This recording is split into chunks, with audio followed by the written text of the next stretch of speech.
Australia, Lucas Big Daddy Brown. Brown working behind the jab on the back foot early on. Nice little uppercut there for Brown.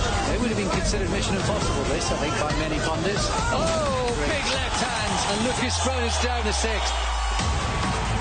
Oh, lovely from Brown. Look at these uppercuts. What a response this is. Brown trying to turn this into a war.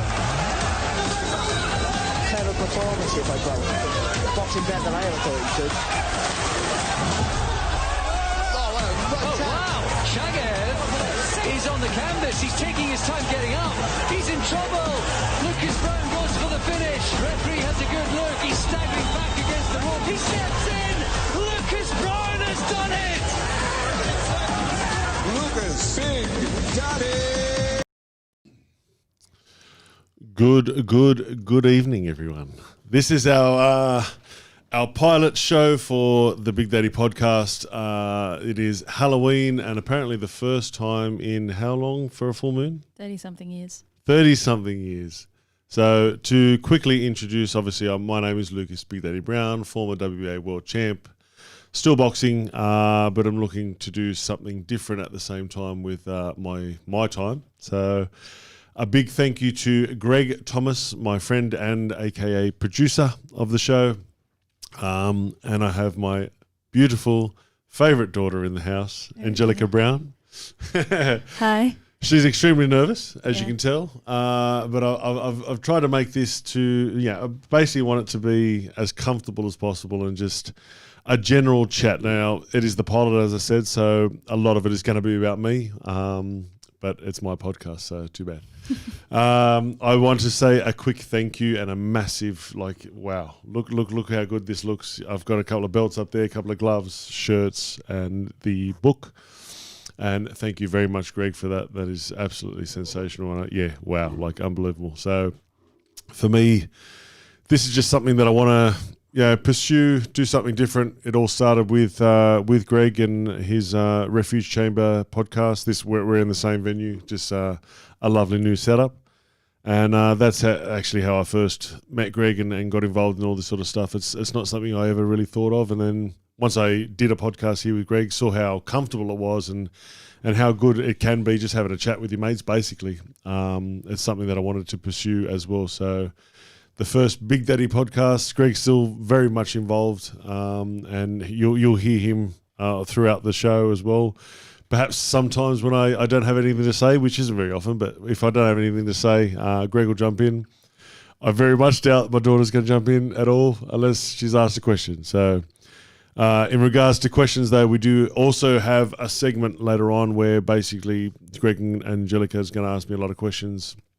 They are questions from Facebook, Instagram, stuff like that. So fan questions, which is very good. And one thing that I am, and I do get in trouble for a lot, is extremely honest. So I will swear. I will try as hard as possible not to say the C word. It may slip. My apologies. Relatively, there's going to be a few F-bombs, stuff like that, because sometimes you need it. But your normal BS and all that sort of stuff is going to definitely come out. I'm assuming I'm going to get a lot of looks from my daughter, and the odd dickhead call is going to come out for sure. But that's who I am, unapologetically. Try and say that 3 times. So basically, this is me. This is the podcast, and welcome aboard on this Halloween Saturday night. Now, let's start with. The link is in the bio. My apologies. I'm going to come off Instagram here. Yes. I'm going to come off Instagram, and they can find the link in the bio to watch the rest of the podcast on my YouTube channel, because somebody was a naughty boy and got kicked off Facebook. So have a look into the link in the bio, and you can follow the rest of the podcast. Unfortunately, here I was last night at my lovely 12-hour shift at the quarantine hotel, and I was basically sitting there, and someone said something silly. So as I do, I called them a sad C word. I said C word. So what I'm going to do from now on, and look, I've got 7 days worth of restrictions again from Facebook. So literally the night before we're going live on with the podcast and everything else, I got done for 7 days. So that's awesome. I'm very excited about that. But what I'm going to do from now on, I'm going to spell it Kent, and I thought that's the best way to get. I'm still saying it, but I'm gonna spell it differently. So for me, that's it. So my apologies to all the people on Facebook. As of next week, with the next podcast, all that sort of stuff, it will be on Facebook. Also, the YouTube channel set up for this, it also required 24 hours to load up, and it hasn't done that either. So it's on the Refuge Chamber one for now for this week. As of next week, it will be on a specific Big Daddy podcast thing on YouTube. So for Insta, see you later. Okay. Now, straight off the bat, what I'm going to do is put Angelica on the spot. Dad. Just not to sing yet. You'll have to sing later. She's No, I'm not beautiful. gonna She sing. has a beautiful voice. Like, I can sing. I'm not a singer. I'm not wow. I've heard you sing. You I got can, good. and I can hold a note. You know what I mean? I've passed the talent on to my daughter. I tell you what, she can actually sing. So what I want at some point, when you're comfortable, Yeah. settle down. When there's 10,000 people. When- up on the, When you're Thanks. comfortable, I do want you to just belt out a little song of your choice, and just to put the talent out there. So at any point, someone can look back and think, "Wow, she's a talented girl," Yeah. like Usher did with Justin Bieber. You know what I mean? Oh yeah. And here we are. he just said your daughter's going to be the next Justin Just Bieber. no, You're Usher, yeah. I'll flick my hair around and shit, but no. But you know what I'm saying? Like, you never know who's watching what, and you never know how things can happen. Now, Yeah, okay. to put you on the spot, what I'd like to do is, if you could just please introduce yourself. You can say whatever you want, however you want, what's happening in your life, all that sort of stuff. Okay. But introduce yourself, please. Okay. I'm Angelica. I'm 22. I'm the eldest of 3. I got 2 younger brothers, Billy and Isaac. Favorite daughter? Yeah. Say that, yeah. Only daughter. I'm studying at the moment. I'm going to be a primary school teacher. I don't know. I just got my license. Got to buy a car. That's really all that's going on with me. 22 years old, just got a God. license. I know 'cause it's pretty late. It's not that it was late. It was the fact that you've got a beautiful boyfriend, by the way. Shout out to Sam. Well done, Sam. But Sam does everything for you, and that's the reason Yeah, why. Sam drives me around. Yeah, all the that's time. right. That's right. So thank you, Sam, for looking after my daughter very well. People often say, "Oh, God help, the I daughter's know. boyfriend," or the I rest of know. it. But in all honesty, massive fan of Sam, always have been. So I personally couldn't have asked for a better boyfriend for you. I haven't had to say a word to the kid, let alone step up and slap him around or anything else. So no, I'm saying it's good from a father's point of view. I love that. I think that's really good.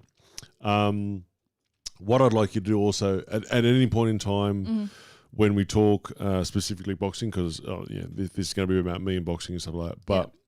But if you have your 2 cents about how it was as a child, looking at me doing it, maybe even obviously now, I know you want to come to a fight and all that sort of stuff, and it hasn't. I haven't let any of my kids come to a fight yet, Not yet. because I also didn't want to sort of sit there in the change room and here I be sort of getting ready and trying to mentally prepare and then think, what are my kids doing? You know what I mean? Like, and if something went wrong, like for example the white fight, like the last thing I'd want is have my kids in the crowd going, "That's my dad." Yeah, so He's dead. yeah. It wasn't a good sight. So now they're older. You got 16, 18, and 22. So Isaac, the little lazy bastard, he's He's not little, Dad. dude's 6'4". None of your kids are little. Dude, 6'4", 125 kilos, never lifted a weight.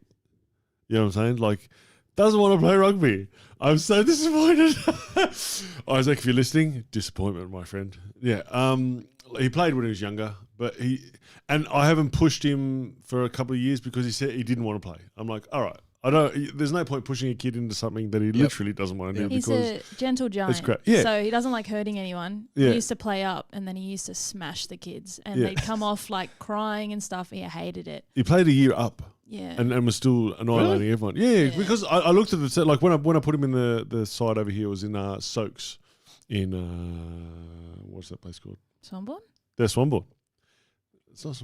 I don't know. Either way, it's Soaks Associates, and I put him in there, and I looked at the team that he was supposed to be in. I went, no, thank you. I watched him train and stuff, and they were literally dropping everything, doing this, doing that. I said that he's never going to learn anything, so I put him in the year up. He was still the biggest kid on the field, so the kid's made for it, and I'm trying to impart some form of wisdom to the kid, and to my children, obviously, but to the kid, like saying, why not play sport as a job, at least for the first part of, for 5 years. Make some money, do this, do that, and then after that, do whatever the hell you want. Well, that's the thing with sporting careers, they're short. Yeah, they are. And you don't want to get injured and stuff like that. You don't want to play too long and be there for too long and have too much going on in the body. But at the same time, like, you can travel the world, you can do this. Like, you can play, for example, you play rugby or rugby league in the UK. Like, let's go over there for a season and play. Stuff like that. So I'm trying to say to the kid, instead of being stuck in a cubicle or whatever it may be, just play some sport, hang out with some boys, smash some people.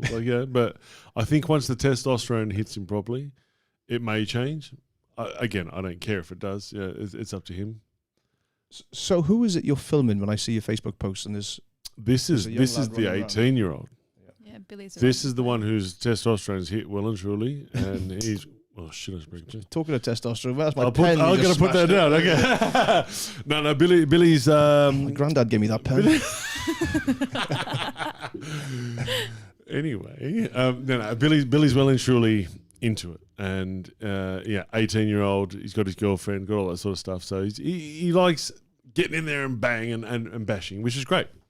It's basically a doppelganger of me at that age, sort of stuff. Like I was 16-ish, you know what I mean? So. The kid's a talented kid. He's 6'4", 100 kilos, but also he's like a Sonny Bill Williams, where he's not a back, he's not a forward. He's like in the middle, but he's fast enough to be both. And he's quick on the videos. You know what I'm saying? So he shifts. I think he's grasped the concept of shit. You can actually do something with this, for a while at least, and then go do a job after. Because he's a lot like me. He's like, what do you want to do for work? Well, I don't know. I wouldn't have a clue. I honestly wouldn't have a clue. You know what I mean? Yeah. Let's just box for a while and see what happens. So that's where I'm at. Where my beautiful daughter, she played soccer, netball for a while, but see, I don't think netball is any good for netball. So bad for that's your crap. Knees. So bad for your so knees. wrong. So she plays like recreational basketball with friends and all that sort of stuff, and sometimes the boys jump in. And she played soccer as well, but as you can imagine, once you get to a certain age, you got to work and study and all that. So everything sort of takes a back step. Well, you've got to work if you didn't make it into something.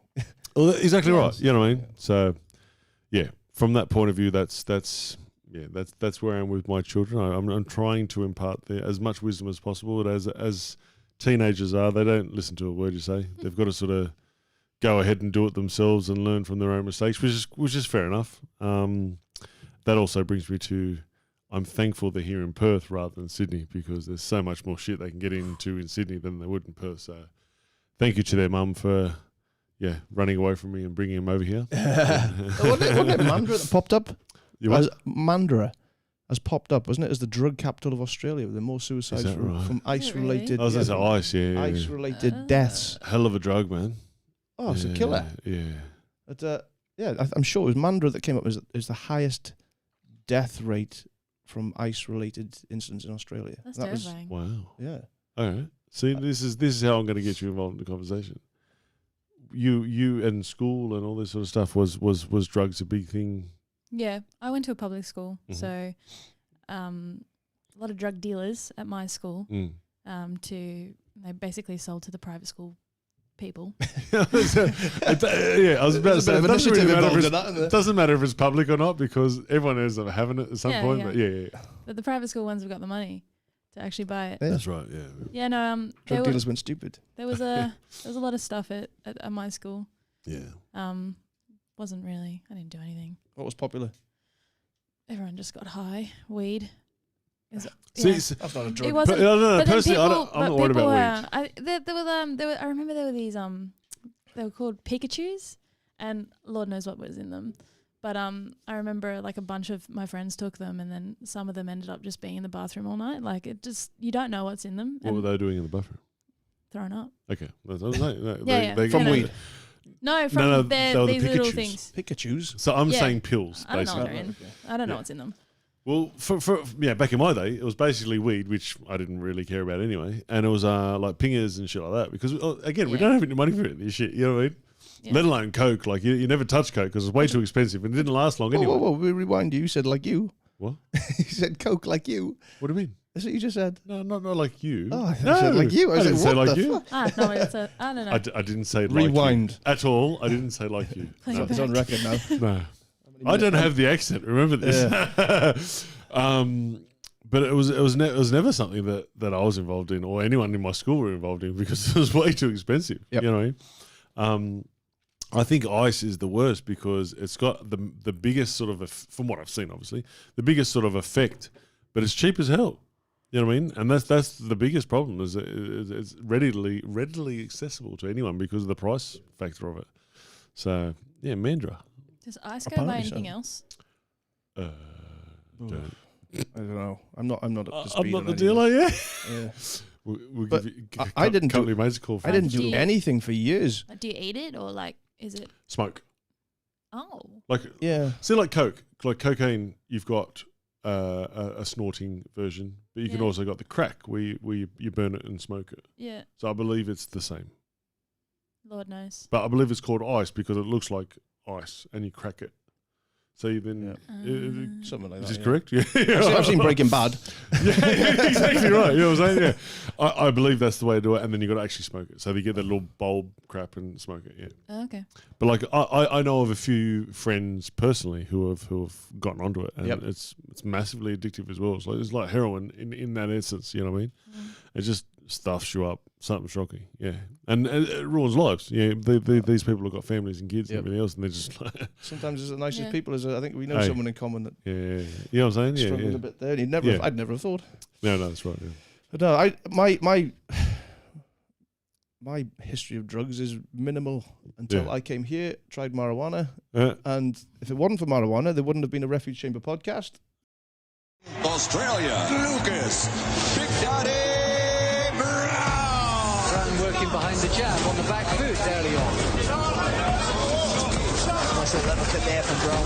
It would have been considered mission impossible, this, I think, by many pundits. Oh, big left hand. And Lucas Brown is down to 6. now we all go on about is it CBD or CBD oil. Yeah. Yep. Now is that just as effective as smoking it?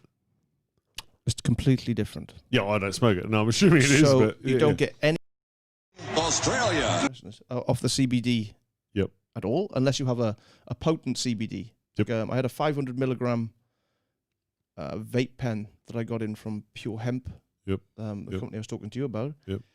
And you can feel something off that, but you don't. It's not a high. Yeah, It's a real calm. Yep. um, Yep. This is completely different. You can smoke a cigarette and get a buzz. You can have Yeah, a of cigar course, and of get a course, buzz. yeah. But this isn't a Yeah. buzz like this. This is actually a real calming effect. So Yep. it's completely different. And people that want to get high probably wouldn't like that because it's not giving them the buzz. It's not enough, But yeah, if you've just got a bit of anxiety or something like that, it's fucking, Yeah. to me, honest to God, it's gold dust. What Absolute gold dust. one of the things that has always stuck in my mind is when I saw that little kid having seizures. epileptic fit. Me and my words today doing well. And the way that he just calmed, like they put it in his gums and stuff like that, and the way he just calmed down within like a minute. I'm like, wow, like Yep.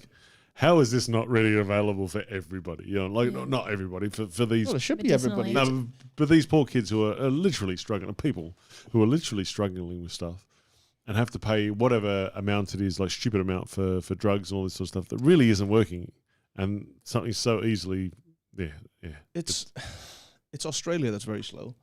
isn't it? If you go across to the US, you can have full legalization of marijuana in states. They don't even, there's some states that are talking the legalization of magic mushrooms.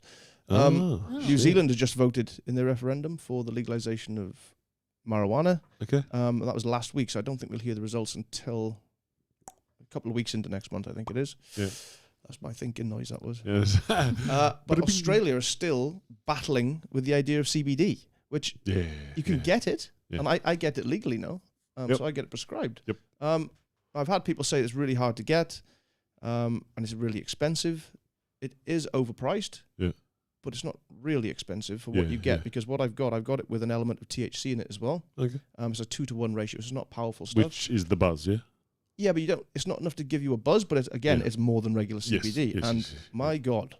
Yeah. It's like the sleep is there.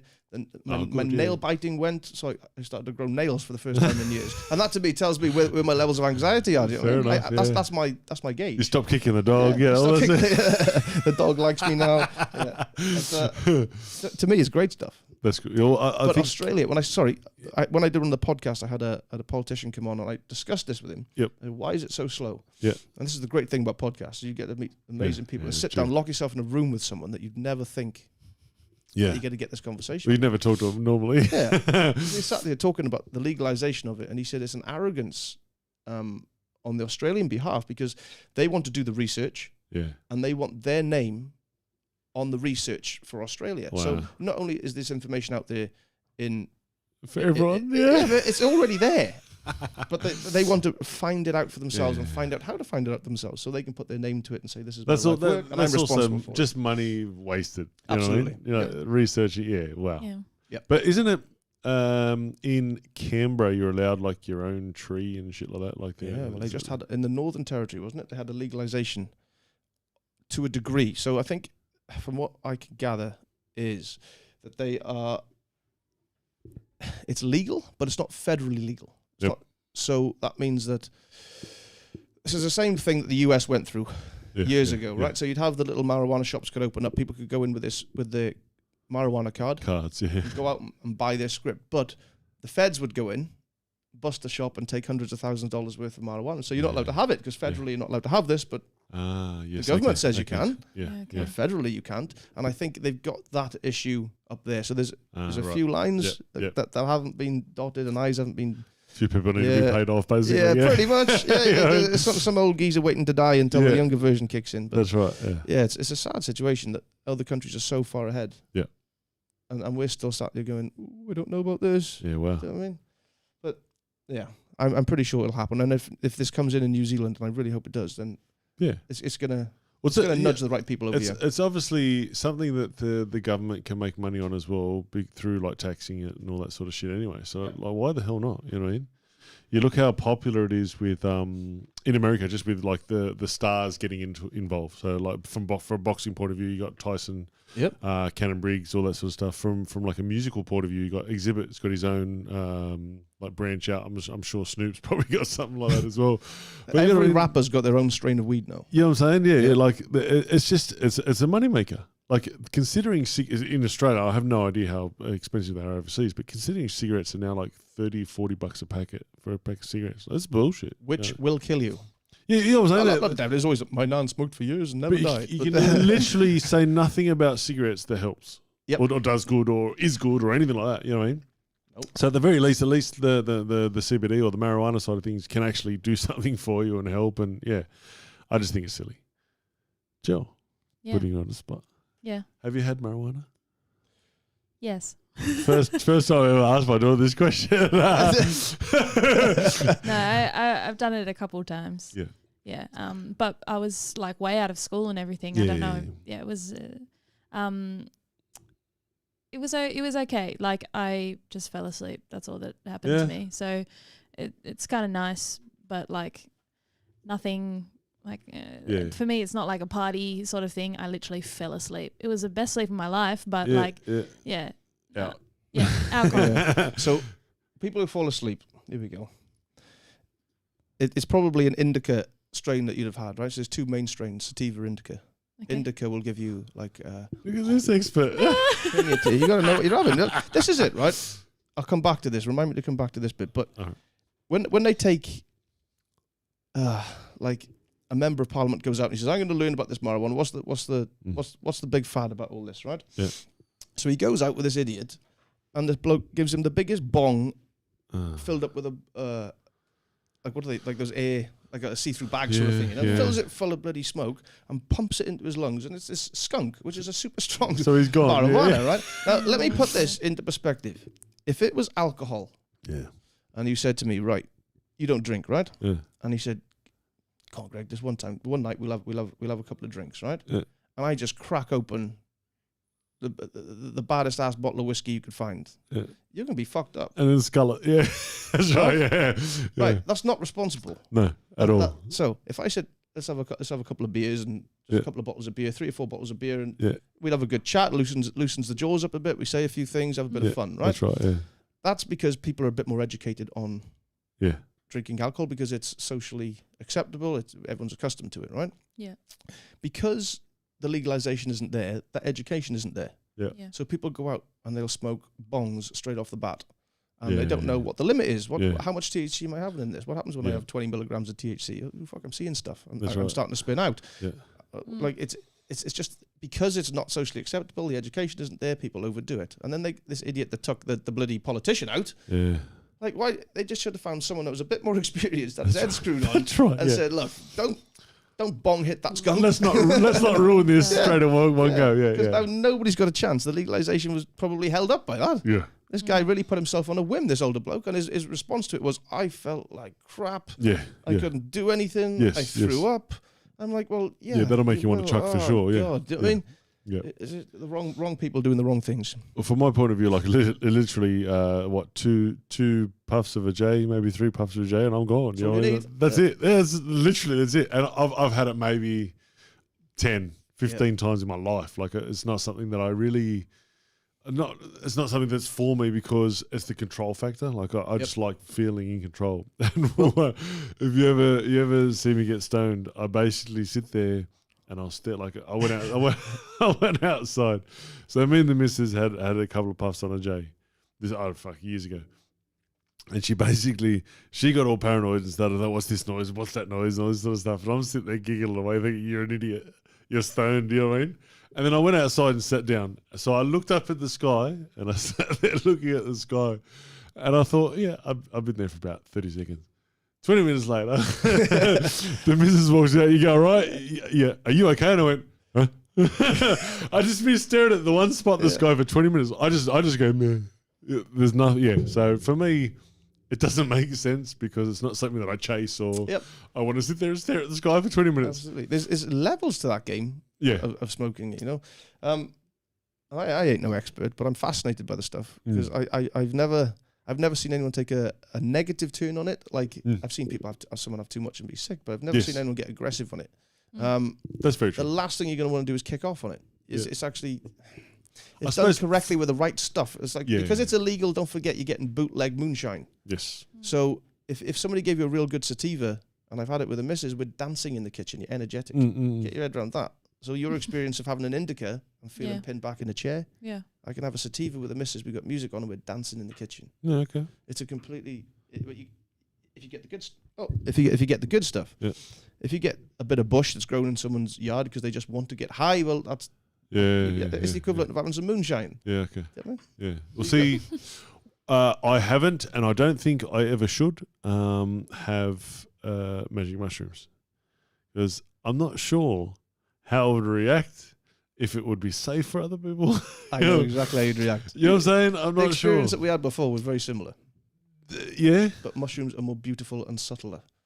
Yeah. How do you get more beautiful and subtler? How does it? Subtle, I understand. How do you get more beautiful? What? Explain that. Because you can walk around in nature. I'm coming across you as a bloody drug dealer. I'm not asking her. Ask your daughter if she's had something. Next thing it's like, it's our confessions. Dude, hey, we're 20. Is this a boxing podcast? Yeah, we're 20 something minutes into the podcast and we're talking about weed. Drugs, yeah. Welcome to it. So. If you're out in nature and you have some magic mushrooms, it's a beautiful experience. The trees are alive, the grass is alive, the flowers are alive. Okay. Everything's united. It's like Avatar in so many ways. So you would recommend outside than inside? Oh, yeah. Okay. Always. If you're going to ever do anything's ever going to expand your mind, don't lock yourself up to do it. I definitely thought, put me in a room. Yeah, that's what I thought. It drives people the wrong way. Okay. Be out in nature, and you have to be like when we went away before. It was be around people you can trust, and to feel safe, and it takes everything. Of course, all that negativity's just gone to the back beforehand. Okay, but it's a fantastic experience. Highly recommended. Anyone who's listening. It. Have you ever had it? No. Okay, good. Nice. You've got to ask these questions, you know what I mean? Got to ask these questions. Okay. Can I remind you one thing before we go further? Remember the little giveaway? If somebody there's plenty of people listening on YouTube here, so Yes. give you a little thing, give you a little spiel. You know how I was supposed to have a little spiel and I sort of half forgot about it. Basically, what we're going to do for people who want to get on board, share, like, and promote the page, we're going to give away a couple of shirts.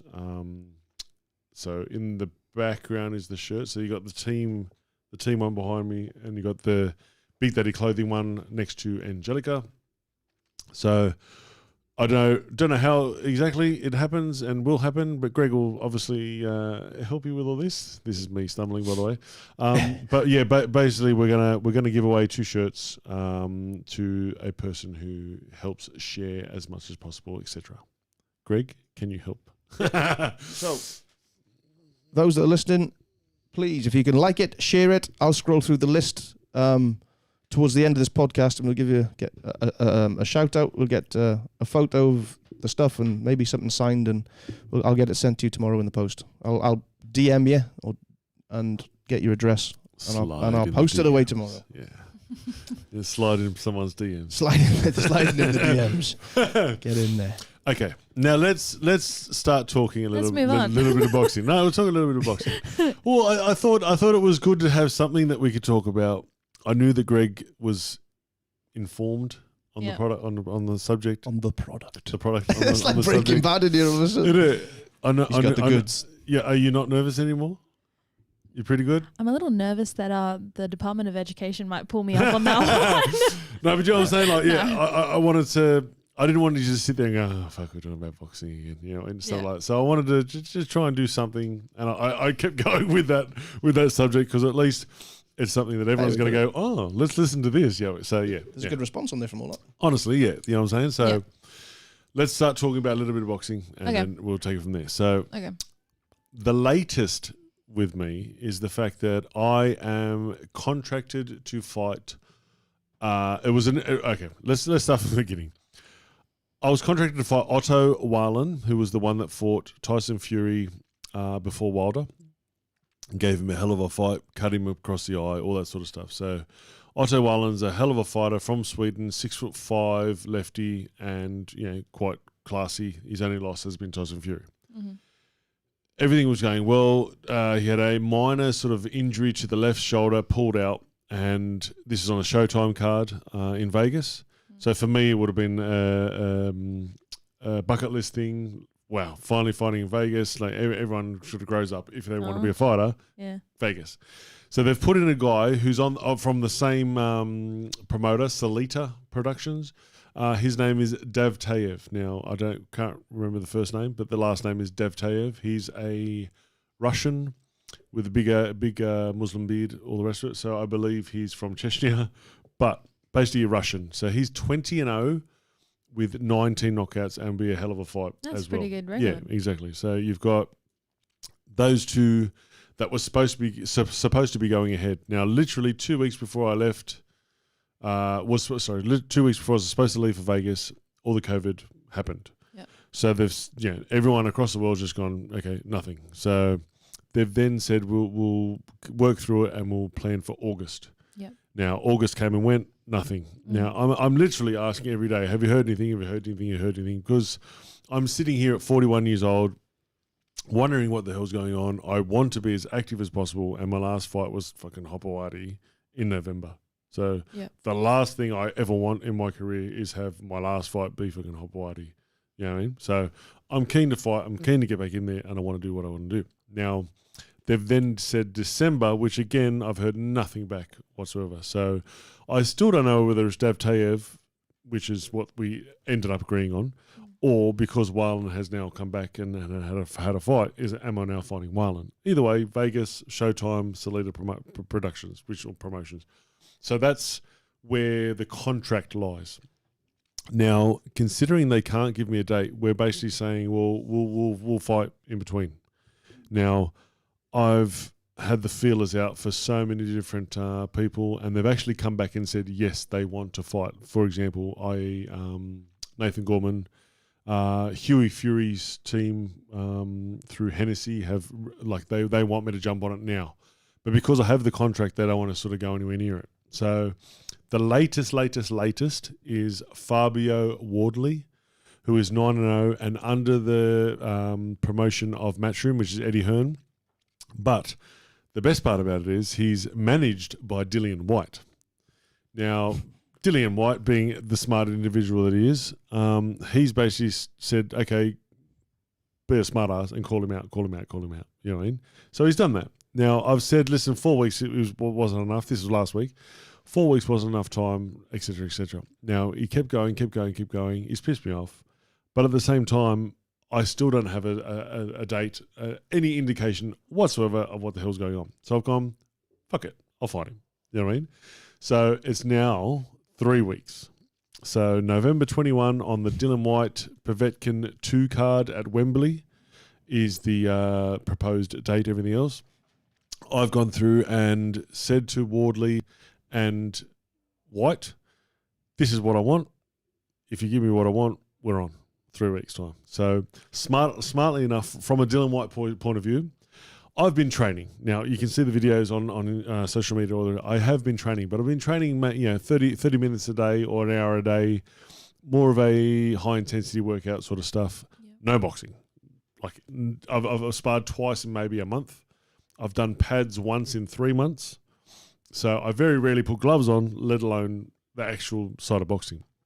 Now, from anyone who is a boxer, they would know that to go into a 10-round fight overseas against an actual up-and-coming fighter, that's no good. You know what I mean? So I have been training. People go, but you say you haven't been training. You know what I mean? I put that voice on because that's how I hear them. When they type, that's what I hear. I have been training. I have not been training for boxing. Now, you put an NRL football player who's fit as hell into a ring with me, and he won't last 3 minutes because it's just a different cardio. That's as easy as it is. Specific fitness. Yeah, they can be as fit as hell. I can do 12 rounds boxing. As soon as I start wrestling, I'm gone. You know, so I am fit. I am not fit for boxing, but give me 3 weeks, we're all good. So Fabio Wardley and Dylan White have both said yes to this. Now, considering last night was the weigh-in for Usyk and Chisora, which will then come back and get out. I know Angelica's got a lot to talk about with that. She's got no fucking idea now. I didn't hassle Eddie Hearn at all, and I'm assuming they're waiting on Eddie to get back to him with an answer on the money and all that sort of stuff. So I will be, as of Monday, I will be not working anymore. I've been working full-time. Everyone has. There's no complaints about that at all. But I haven't been training for boxing because I've been working. So I'll be back to working training full time, 2 times a day, all that sort of stuff, in preparation for Fabio Wardley, who's 9-0, and I'm going to knock him the hell out. So at this point in time, as far as I'm aware, they say it's on. Dillian White and Fabio are both saying the fight's on. We'll just work it out. I'm like, all right, cool. So whether they're just saying that to shitstir me as well, which they probably are. But here I am, a former world champ, only had 2 losses, got a good following in UK, haven't really been training, all that sort of stuff. It's the perfect time for Fabio Wardley to jump on it and make a name of himself through me, much like Dillian White did. Because after he did fight and beat me, he went on to much bigger things. And I believe that's exactly what they're doing. So if that's what they're going to do, they need to pay me for it. Now, they've both said yes. It's now up to Eddie. I'm assuming I will hear sometime very shortly, and I'll have some actual good news. So from that point of view, the latest for me is I am fighting Wardley on the 21st of November on the Wilder. Who the hell cares about Wilder? White versus Povetkin card at Wembley. So that is the latest from me as far as I'm aware. Wembley. You know what I mean? Damn. So you know what's the best thing about that is, right? And this comes to my next point about me speaking to fighters. People ask, "Oh, do you do this? Do you do that? And what do you think about Tom Little? Or what do you think about this?" Mm-hmm. I speak to these guys all the time, especially like if I'm on a 12-hour shift overnight. I'll sit there and talk to all the UK fighters all night. If I go to this fight, I'm going to be in the bubble, like they call it. They call it the bubble, the Matchroom bubble. I'm going to be stuck in the bubble for 5 days with Tom Little, which I talk to him all the time. We get along like a house on fire. I still want to bash the shit out of him because he annoys me. Like, I know he's got the fighting persona and the normal person persona. And, he seems like a decent fella. But he also seems like the biggest dickhead on the planet, and I want to bash him. You know what I mean? He's got a 10-8 record, and it means nothing in any way whatsoever. His record's 10-8. 10-8. Mind you, the 8 have been good people. Yeah, But still, 10-8. No, 100%. Exactly. That's what people say, oh, you got knocked out. That's a proper journeyman's record then. But yeah. what shits me about it is that you get all these UK people, especially over the last day or so, you've lost to the worst fighter in UK, to Dave Allen. I'm like, dude, there's plenty of other worse fighters than Dave Allen. Dave Allen's a mad fighter, you know what I mean? And Dave Allen's also been tough. in there. But he's also been in with all the good players, like Ortiz and all. He's been in there with these people. Do you see You know what I'm saying? shots he took off Ortiz? Yeah, that's what I'm saying. Christ. So by no means is Dave Allen anywhere near a shit fighter, but yeah, little is a journeyman. There's the best way, respectfully, is a journeyman. Now, I honestly talk to these people all the time, and I think it's great that I actually have normal conversations. Like I'm talking about Tom Little, David Price, Dave Allen, the new fella that's out at the moment, Babbage. I've been talking to him a lot. I talk to Dillian White, not often, but I talk to Dillian White, and Fury every now and then as well. So like, I know Fury's busy doing all this stuff, but yeah, I talk to these people on a regular basis. They're just the ones from UK, let alone all the ones from America and everything else that I speak to. So when people often ask me, you know, what do you think about this? And he rubs you the wrong way. I'm like, oh, in essence, yes, he does. But we talk like normal people every other day of the week. You know what I mean? So it's like a WWE thing. You know what I mean? Like it's a male's version of Days of Our Lives. So like here we are saying, oh, well done, congratulations, happy birthday with your daughter. Yeah, Dave Allen bought a couple of houses. Well done, Dave, like champion. And then like, yeah, I'm going to fucking smash him. Yeah, it really is like a WWE thing, you know what I mean? So It has to be. yeah. It has to be a game. Yeah. There's an algorithm to everything. You got to sell the tickets. Yeah, you know what I'm exactly saying? right. That's Yeah, exactly you what got it to is. sell the tickets. So I think that's what Wardley has been doing. He's trying to sort of drum up some sort of interest where people are like, yeah, that'll be a good fight. The guy's 9-0. He's never had any amateurs. I think it was last year or the year before, like not long ago. He was fighting like white collar stuff. So like, he's 6'5" and 102 or 4 kilos. So like, he's a nice 25-year-old good young fighter. But like, you got to make sure you don't bite off too much, like too often, because I'm going to go over and I'm going to build him. You know what I mean? Like, he hasn't been past 4 rounds, let alone I'm going to take him to like 8, 9, 10 and see how he goes and see if he's still there with me landing big, sort of powerful shots at like 115 kilos. You know what I mean? So, yeah, from my point of view, that's where I am with boxing. Yeah. Can I ask Yes. a question, Angelica? Yeah.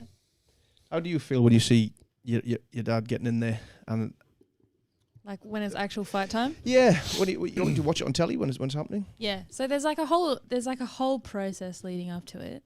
So before obviously he gets into like fight mode, and it's like you're a bit of an ass, like About a week out, maybe Yeah. maybe a bit more. yeah, and like we don't talk that much because he's just really getting the zone and everything. Because Dad's constantly messaging us like every day. Like we have a group chat and it's constantly buzzing. He's sending us heaps of stuff. Like we communicate a lot, and then fight week, nothing. It's really weird. But we always send him a little video, the three of us, just like good luck, love you, just so it's out there and then he can watch it and then go on. But you know, the ones that are televised, I watch, whether it's on Foxtel or whatever. We buy it and we all watch it. It's usually at the worst times. So and I don't sleep. Like I won't sleep if he's got a fight. I'll get nervous and I'll stay up. And then by the time the fight's over, I'm like dead. But we watch them. And then when I can't watch them, I usually just try keep up on like the round by round like written commentary. And then V and I.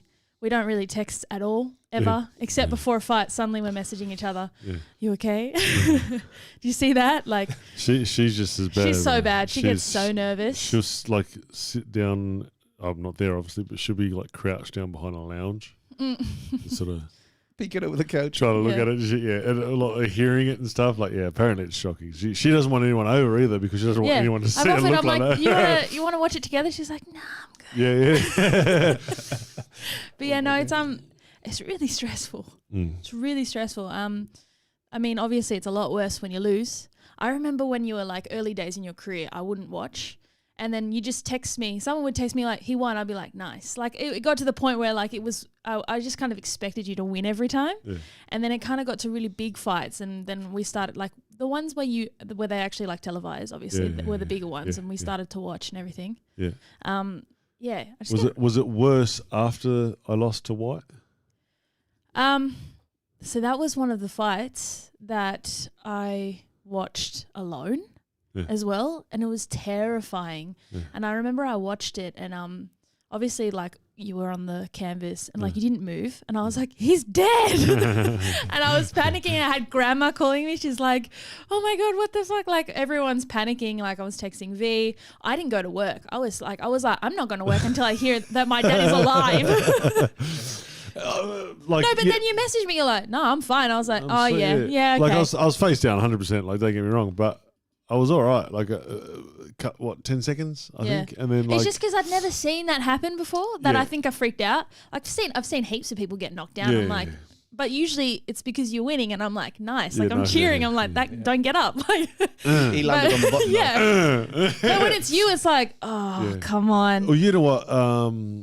The worst part of it was good.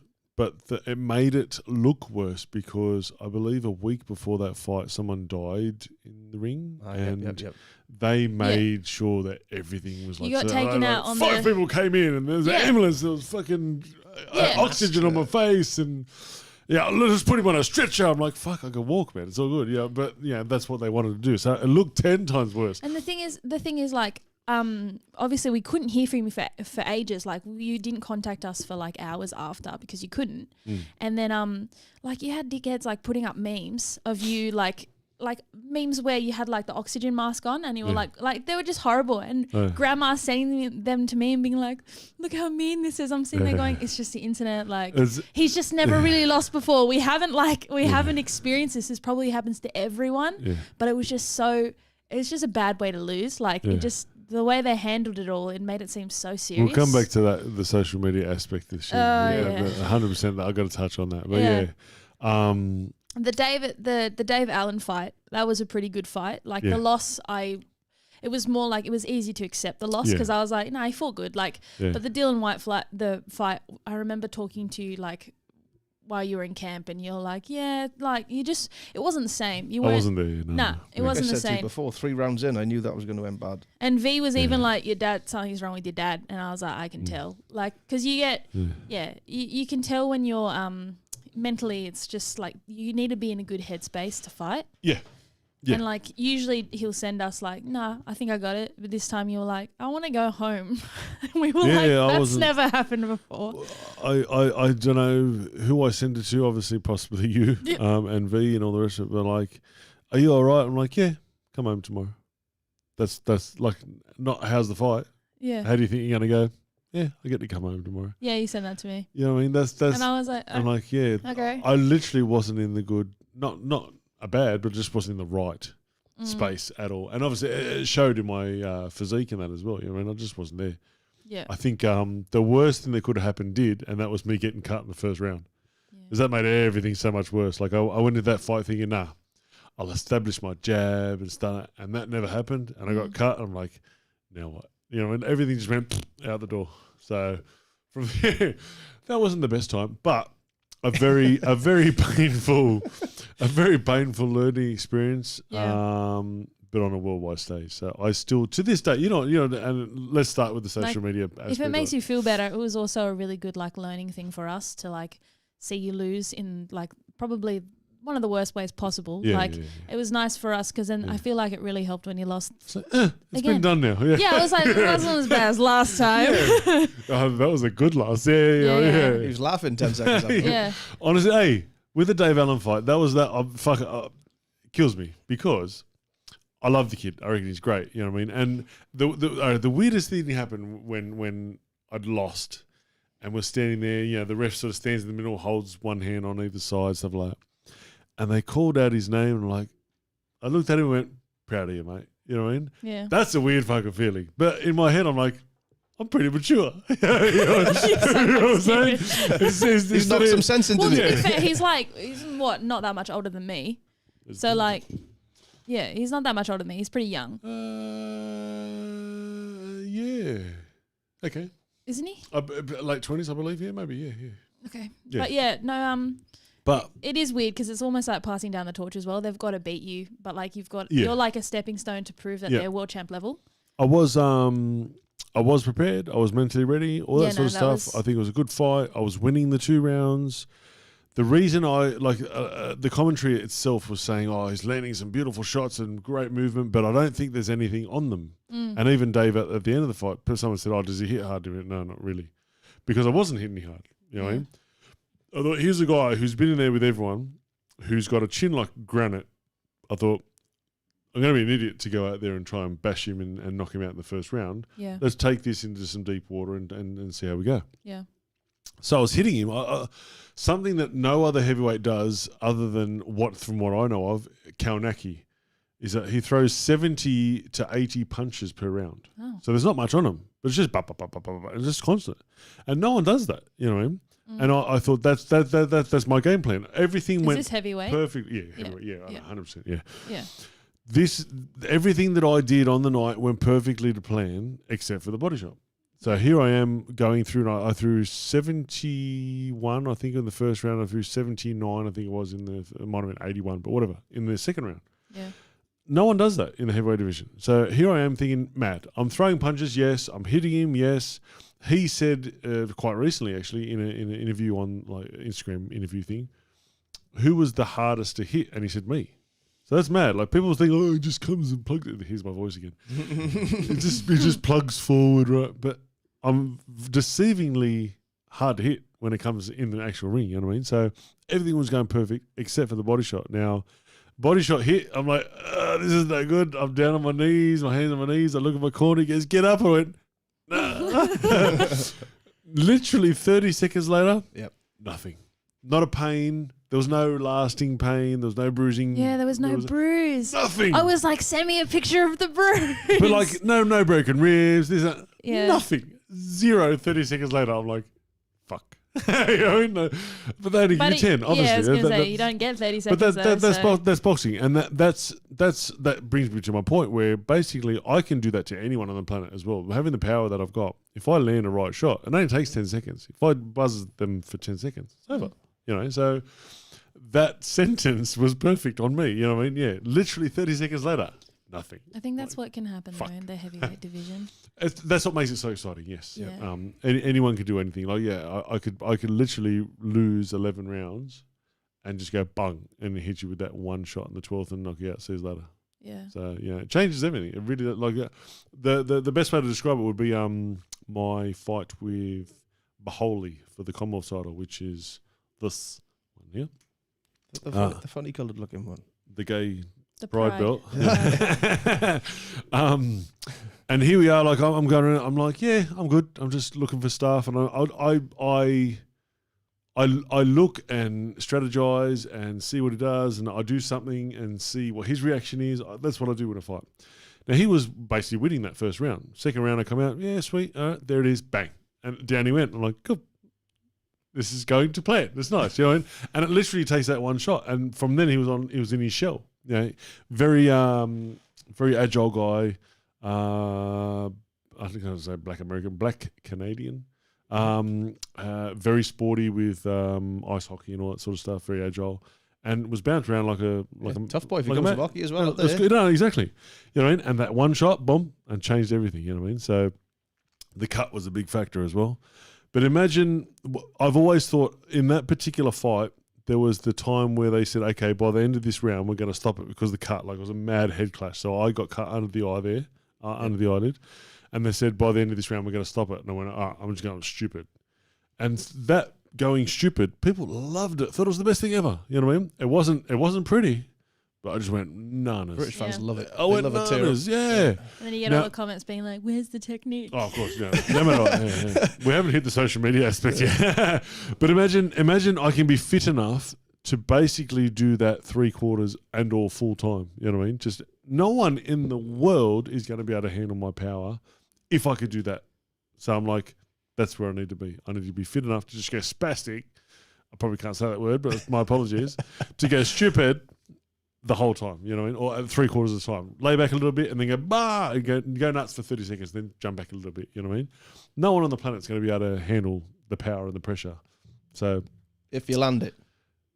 but Yeah. what I was doing with that, I was pushing him back and I was bullying him, I was putting him in the corner, I was hitting. Yes, I was getting hit back, but I was still bang, bang, bang. To every one of I was getting hit, I was giving away 5, you know what I mean? And 5 like meaningful shots as well, you know, like that's exactly what Tyson Fury did to Wilder, where he sort of bullied him and pushed him around.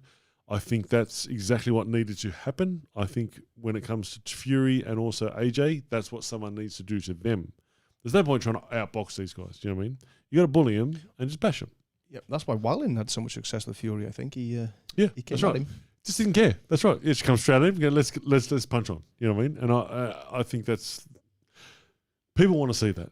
And I think at least for the remainder of my career, I think I got 10, 15 fights left in me. Where I've got plenty left in me, but I don't know if I want to be doing it after that. So I'm gonna 10, 15 fights, come in, literally go nuts and bash people, get paid, go home. You know what I mean? That's where my head's at now with boxing. And that suits Big Daddy's persona perfectly. It does, and I think people just want to see that. That was what was missing in the Allen fight. Yes. There's too much wait. Strategic. It was there. It was there. I should have just went brrr. Yeah, that's right. Yeah. There. Do you like it when I do that? What? When I go nuts? I love when in the highlight reels when you do the one punch and then you like run over because you're like fuck that, Yeah. then you just keep going, and yeah, I mean that's what makes the highlights cool, to be honest. But yeah, no, I like because you talk to us a lot about like what you're working on, Yeah. and I like you telling us what you're working on and all that stuff, and then seeing it in a fight. It's quite nice to see you actually doing some of the stuff that you've been working on a lot. Yeah. Like, I remember first few fights I watched, I was sitting there screaming and I was like, put your fucking hands up. Like, what are you doing? And then it obviously got a lot better, and then like your movement got a lot better and everything. I don't know anything about boxing, but like in terms of what I know, it's really good to see that sort of stuff. Yeah. And then when you don't do it, I think I'm a boxing coach or Everyone something. is. Yeah. Everyone is. Don't worry about that. Yeah. But yeah, no, it's pretty good, Dad. I always said that I don't want you boxing after 45. Yeah. And that was kind of like the Yeah, stopping yeah. point for me. So I'm hoping those fights. I'm thinking 10 to 15. Besides all the COVID shit, Well, this it'll is the be a problem. few years. Yeah, this like is you the know what I problem. mean? 2, 3 years. Yeah. But again, yeah, COVID's really taken a damper on this. It's really taken a year off. You I know? have. November was my last fight. Yeah, no, know? but it's sad because there are a few fighters that are a bit older than you, and they're just gonna have to call it. That's right. Yeah. It's sad, like you don't get to finish the way you want. Well, I don't want to be a. I don't want you to get bashed around by Yeah. all the young boys when you're older just because you got to fight. Yeah. Or like Dog scratching. I'm like, who's knocking? Like a Cannon Briggs, where basically people say you should fight Cannon Briggs. I'm like, dude can't get a license. Isn't you he know what I mean? retired? He's done. But he can't get a license, so he's talking and calling people out and doing this and doing that, but he can't fight. You know what I mean? He can fight like a Tyson and Roy Jones are going to be doing an exhibition, but he can't fight like a proper fight. Is he just trying to stay relevant? Like what's Yeah, going on? but he is. Yeah, well, it's working. But at the same time, like, you know, you want to sit yourself on roids at 50 years old and have your abs out, that's fine. But you can't fight, so stop calling people out, you know what I mean? And I don't want to be that person. I always, I want to fight this guy, and then never fight again. Like, it's pointless, you know, a fighter not fighting, you know. So Yeah. for this whole year, I've done nothing, you know what I mean? So I've basically just been shit talking because nothing's happened, you know what I mean? So I at least want to fight someone, yeah. We've done the same as everyone else. Unfortunately, yeah. And nothing this year. I think it was 2016, 2017, 2018. I had like one fight. But they've been really big ones. But that's it. No, but still, that's it. No, actually, they weren't all. One was world title. Yeah. But That's like 16. one was Greer, Mm-hmm. and one was Long or something. Like, yeah. So no. Oh yeah, you fought him twice, yeah. Yeah, for him. Knocked him out twice. Yeah. Knocked him out. Yeah. He's so tall. Do 7'1" and 145 All the photos kilos. made you look short, and I Yeah, thought that's the yeah, first time in my that's- life I've yeah, ever yeah. seen my dad, and he looks tall. He looks short.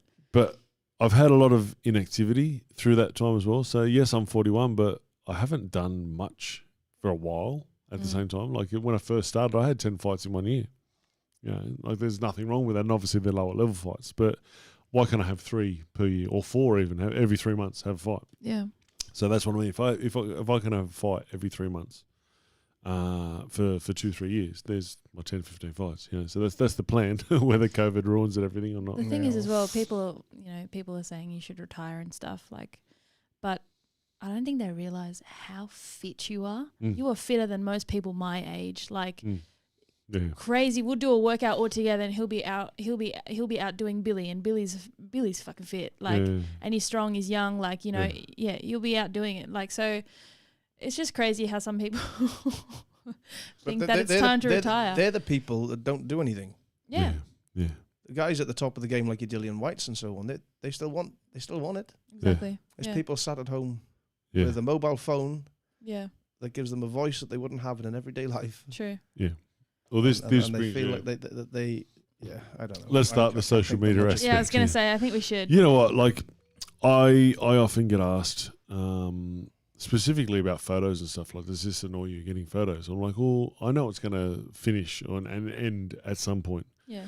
But at the same time, when it comes to abuse, I cop so much crap, and especially now, like the last 2 days when I've said, okay, I want to fight Fabio Wardley, I get stupid shit like, you know, oh, you obviously like getting knocked out. Oh, you're the shittest fighter ever. Or you lost to England's shittest fighter, Dave Allen. Like, all these people, 9 times out of 10 wouldn't have boxed in their life.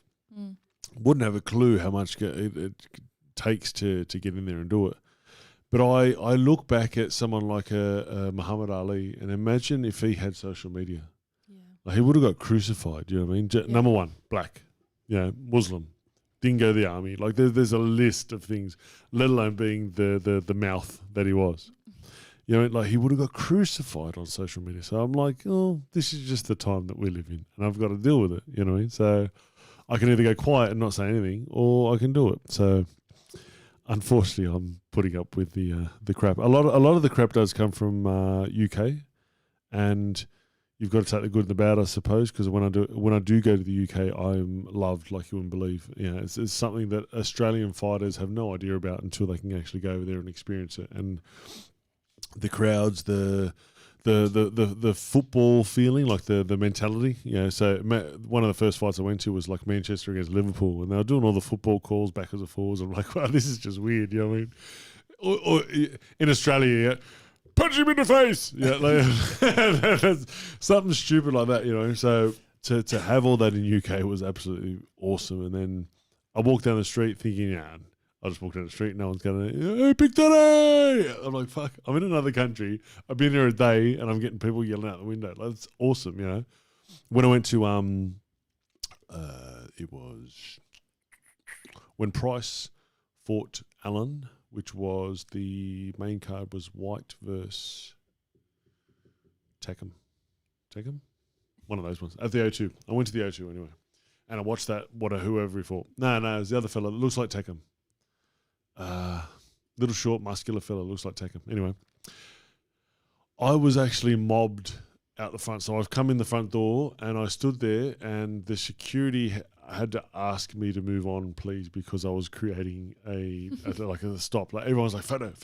And the moment you take one photo, you got to take 15, you know. Yeah. And then the moment you take 15, everyone's like, oh, who's that guy? Oh, that's that guy. Bang. And I was literally there for 20 minutes taking photos with people, which is great. I love that. But I actually got moved on by the security because I was creating a scene. So they took me up to the VIP upstairs and all the rest of it. I had to sort of basically hide from everyone.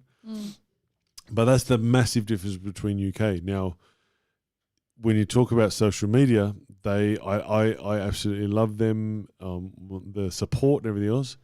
But the biggest dickheads at the same time, like the amount of crap that comes out of their mouth, and then they turn around and say, "Oh, it's banter." You know, it's not banter. You're just completely and utterly rude and insulting someone, and would never do it to someone's face. That's also the next problem. Yeah. You know what I mean? None of these people would say it to my face because I just slap shit out of them. No, but the thing is, right, there's one post that you had that had like so much hate on it.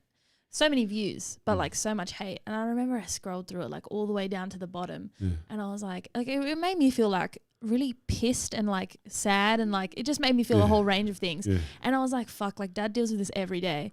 But then I went like and started looking at some of the profiles of some of these people, Yeah. and I just look at them, I'm like, really? Yeah. And this one guy's like, oh, like, I bet you don't even punch hard or something. And you look on his profile and he looks 12 years old. Yeah. And you're like, Yeah. no. A lot of them don't have profile pics Yeah. and or any content and all Yeah. that sort of stuff as You well. know, you'd be surprised how many of these guys have just photos of their kids as their profile picture. And you're like, wow, you're setting, like, why Yeah. would you want to do that? Like, Yeah. you are my dad. Like, I read these, like, comments. Like, your mum reads them. Like, it's just like, Yeah, no. it's too much. I've had a guy recently, and I don't know, I've no idea who it is and why you would even want to do this, but my profile is Lucas Big Daddy Brown. Yeah. So Lucas Big Daddy Green started, and I had my picture on it and everything. Obviously, you know what I mean? Some stupid ass comment. I literally can't remember what it was, so I blocked it. Lucas Big Daddy Red started. Why'd you block me? Blah, blah, blah. Lucas Big Daddy Blue.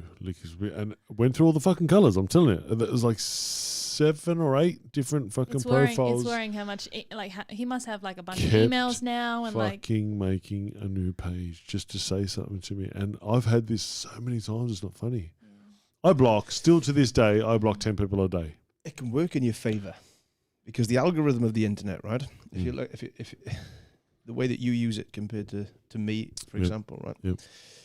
The more comments on there, the more people that follow you are more beneficial to you, right? Okay. So if you get a dipshit who makes 30 comments and they're negative, it's actually beneficial to you because your post then gets the algorithm of how all this works is kind of I'm not exact here, but it'll look at who's engaging on what. Yep. Right, and then it'll look at other people's profiles or internet use, and it goes, "Oh, they talk boxing as well." Suddenly, there's 50 comments on this boxer page. We'll show them this, and you'll get flashed up on more people's stuff. Okay. Yeah. So theoretically, like what they say is completely irrelevant. It's not going to affect your life at all. However, if they make 50 comments and all negative, thank you very much because you've just played into my algorithm, which means theoretically. I can get sponsorships from that because my plays are going to go up. And if you start responding to the negativity, you're kind of taken away from the fans that are positive to you. Mm-hmm. Yeah. Does that make sense? Okay. Well, now you've just said that. Does it make sense? I got to stop blocking people. Just let them say. I just got to let them go. Yeah. Ideally, and I know it's hard because it's annoying just to read them sometimes. Yeah. But you were perfectly right when you said before you respond, look at their profile. Yeah. Yeah. And I bet you'll take a breath and go, what is the point? Wow. Yeah. You know what I mean? And that is not a worth. waste of fucking And time. what you find is your actual true fans will probably pipe up Oh, and shoot them down anyway. You have which so saves many you. fans that's that another- stand no, up but for that's- you. Saves you the bother of that's- getting involved in it. If you had 50 comments and 35 of them were good and there was 5 negatives, the 5 negatives you'd be responding to, going, oh, why you say that? Concentrate on the positive just and don't they'll all come respond, back. yeah, And the good guys will shoot them down anyway. Yeah. Do you know what I mean? I've had that. I have that a lot actually, and I've had there was a lady, and a beautiful looking lady. She was shocking. Anyway, she was probably 200 kilos. Like she's a big piece, and I put up a post about my McDonald's meal, and I took a photo of my McDonald's meal, and she's gone, oh my God, how could you eat that? It's so disgusting or something like that. And everyone on my page just started posting pictures of her and like, look at you, they went bananas on it. And I had to, what I've been doing, I've also either blocked and deleted that because I didn't want that on the page. Yep. But if that's the case, I'm leaving all that shit on now from now on. So people are going to go nuts on my page, especially like, as I said, this UK bullshit. As soon as anything happens in UK, Let them go. overnight, I've got like 60 people follow me just overnight, just because there's talk. That's all. You know what I mean? So, yeah, my page is going to be very interesting from now on. Put it that way, yeah. Listen, you now have this, where you get a lot more say than what you would with your thumbs on a computer screen. That you might. Yeah. I mean, you've now actually got a platform that you can address things on. Yeah. Okay. It's much more fascinating to sit down and somebody listen. These people listening to you for an hour, and than a comment of you saying "shut up, dickhead." Yeah. It's Like, because that's pretty much it. But now you've got a platform you can address everything. You got to let them talk. You got to say it in the voice. They've all got to talk. Let there be 100 comments, and then you can sit there and address it. Shut up, dickhead. Am I making sense? Yeah. No, It's yeah, just 100%. it's just stupid because when they interact with you, even if they're shit talking, they're adding to your own brand Yeah, and everything. yeah. So that's fine. Someone said it last night. He goes, "You actually, the people who hate you are the ones that are going to buy the stuff because they want to see you." Like Monday's a classic example. Half the people are like, "Yeah, Monday." And I want to see that guy get knocked out so hard, but they still watch it because they want to see him get knocked out. Yeah. So That's the same for Floyd Mayweather, mate, and he was one of the. yeah. Do you know what I mean? You won't win. It's a game you won't win on the internet. It's All right. So from now on, people, I'm not going to block anyone. I'm not going to delete comments. I'm just going to let shit go. You can't at the minute because you're banned anyway. We still have Instagram and TikTok. Now let me get on to TikTok. God. I just want to say, like, people are going, "Oh, you're on TikTok." Again, the voice. I love this voice. It's mad voice. You're on TikTok. I was like, well, I've got onto TikTok because I told you to get onto TikTok. my kids are like, "Oh, watch this, watch this." I'm like, fuck, I'm not even on this shit. I don't want to. So I've got onto it. And I found that when I post on that, I can actually put music to my stuff. So that's where you see all these things of me training and stuff with music in the background. It's from TikTok. So I've gone, sweet, that's what I've done. I put it on there. Now, I put up a video, and you probably remember this, where I tackled the dude in the backyard. Yep. Yeah. So what it was, I was in South Headland. I'd been there for about, I don't know, a week. And one of the local fellas, nice guy, knows all about boxing and stuff. He goes, "Listen, we've had our grand final. We're having our muck-up day, Mad Monday, even though it was Sunday. So it was no undie Sunday or some shit." He goes, they got their underwear ripped off as they walked in the house. no. Yeah. So luckily they didn't come in near me. But he goes, "Can you come and just like stop in?" I'm like, "Well, I got work at 6, whatever it was. I'll come in and say 5, stay for half hour, and then I'll fuck off." He goes, "Yeah, no, anything possible." So when I got there, wow. Dresses and all big hairy chests with like full dresses. Like they just stole shit from their missus and all sorts of stuff. No undies. So no undie Sunday was legit. One guy was riding around the backyard on an esky that was motorized. There was all sorts of shit going on. So I've done the right thing, said hi. Half of them were three quarters pissing anyway. So how are you, Big Daddy? And like, one guy would just sit there and talk to me for a half hour and said the same thing over and over for like half hour. So took photos. The guy goes, "I'm going to run at you." I went, "Yeah, why not?" So who's filming it? Sweet, done it. Now while he's lined up, he's the front rower. You know what I mean? So like he's a big boy and he's lined up and I'm going, fuck. Number one, I haven't tackled anyone for ages. You know what I mean? Number two, do I tackle him or do I just sort of accept it? And I went, and then go. And he started like bolting at me. So I've gone, I'll just accept it. So I stood there, put everything into it, but didn't move forward. Like you wouldn't tackle where you drive forward, lift up, slam. I should have done that now, but I've done that. And he's just gone bang, hit a brick wall, hit the ground. Now I'm currently up to 1.1 million views on that. Jesus. On TikTok. Yeah. 1.1 million. It's people like seeing people get tackled, apparently. You know what I mean? So I've got to start doing more tackles. So next time I'm at South Headland, People just like I'm going to violence. line this shit. No, 100% people like Part violence. 2. You know what I'm saying? Yeah. But I'm going to actually tackle the kid this time. But normally I'm getting, say, 5,000 views, maybe even like 13s, 14s, stuff like that sometimes. But 1.1 million. Like, you got to make some money off It's this shit because somehow. You know what I their mean? algorithm's completely different. Yeah. No, but that goes about it. I haven't deleted anyone on that either. You got so many people going, "Oh, so shit." And I'm like, They always a guy ran at me. I tackled him. What's bad about that in any way whatsoever? You know, like but people find things to say, and it's unreal. They Imagine really how sad do. their lives are. Yeah, 100%. It's just- They've gone onto my TikTok. It's bad that there's that comment. much of society that You know feels what I'm that way. saying? Yeah. Have you personally had dramas with social media? Like in terms of for me or for you? Either way, I'm just getting you involved. You know. Yeah, no, my account's private anyway to begin. So I get a whole bunch of okay. my DMs are either like people in boxing that are either like, oh, like I'm a huge fan of your dad's, blah blah blah. Like, there's a whole bunch of Indian men trying to marry me. But, Love it. But Love it. besides that, like that's it.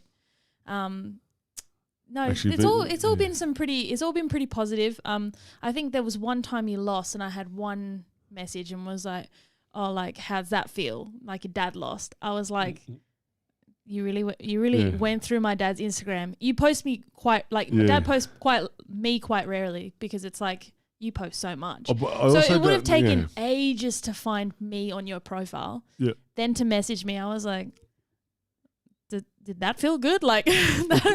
What was the point? On what you just said, you're older now, so I post a few things here and there, but like I don't post you guys because I don't want you to have any bullshit. Yeah. And my missus, unfortunately, this is how sad life is. Oh, sorry, this is how sad people are. Is that I can't post a wife appreciation post, even though I don't tag her in it, and her account is private, because they'll find her somehow. They'll either abuse, try and pick her up, or send dick pics. So here I am, former world champion of the world, appreciating my wife. Fuck it, let's send her a dick pic. How does that work? Like, how do people think? That's a good idea. I'm going to do that. Yeah, I'm going to send some random chick a fucking dick pic. It works because there's no consequence on the internet. Yeah, that's right. Yeah. Physical consequence, man. That's one of the superpowers I want to have. Imagine if you could give someone a virtual, like you could punch them virtually. I am the consequence, man. Imagine as a superpower, I can go and like click, and then I'm there. Boom, boom, click back out. You know what I mean? That's my superpower. That'd be the best. Yeah. See, no, don't worry about super strength or money. There. It's just, it's funny because like I'm semi-coordinated. And some of these people looks I don't know, semi-coordinated. Donald Trump was here for a second. Oh shit! I'm Italiano. but like some of the people that comment is, I think I could knock them out. Like some of them look so bad. I'm like, oh my god. And they're like, I just can't. I can't. Yeah. I don't think I could ever have a job on social media. It's too much. Yeah, I've deleted it a few times. It gets it's overpowering sometimes. Yeah, it's like you said. There's just literally just no consequence, and that's the problem. You know what I mean? The problem is no one's getting slapped and or punched in the face for the stuff they would say. Like, us growing up, me and you, not you, us growing up, we didn't have a fucking phone, let alone worried about internet. You had to wait for the dial up and shit on your PC. You know what I mean? Like there was none of that sort of stuff. They didn't have photographs on it. You were lucky if you had a game of Snake. That's it. Do you want to do some of these? Should we hit some of these questions? Yeah, sure. Okay. Fire your phone up there and see what you can. Okay. These are questions that I did a post the other day and asked people to ask questions. So to the best of our ability, we're going to ask. There's a whole bunch. While you scroll through there, can I quickly do this because this guy's been on to this? Yeah.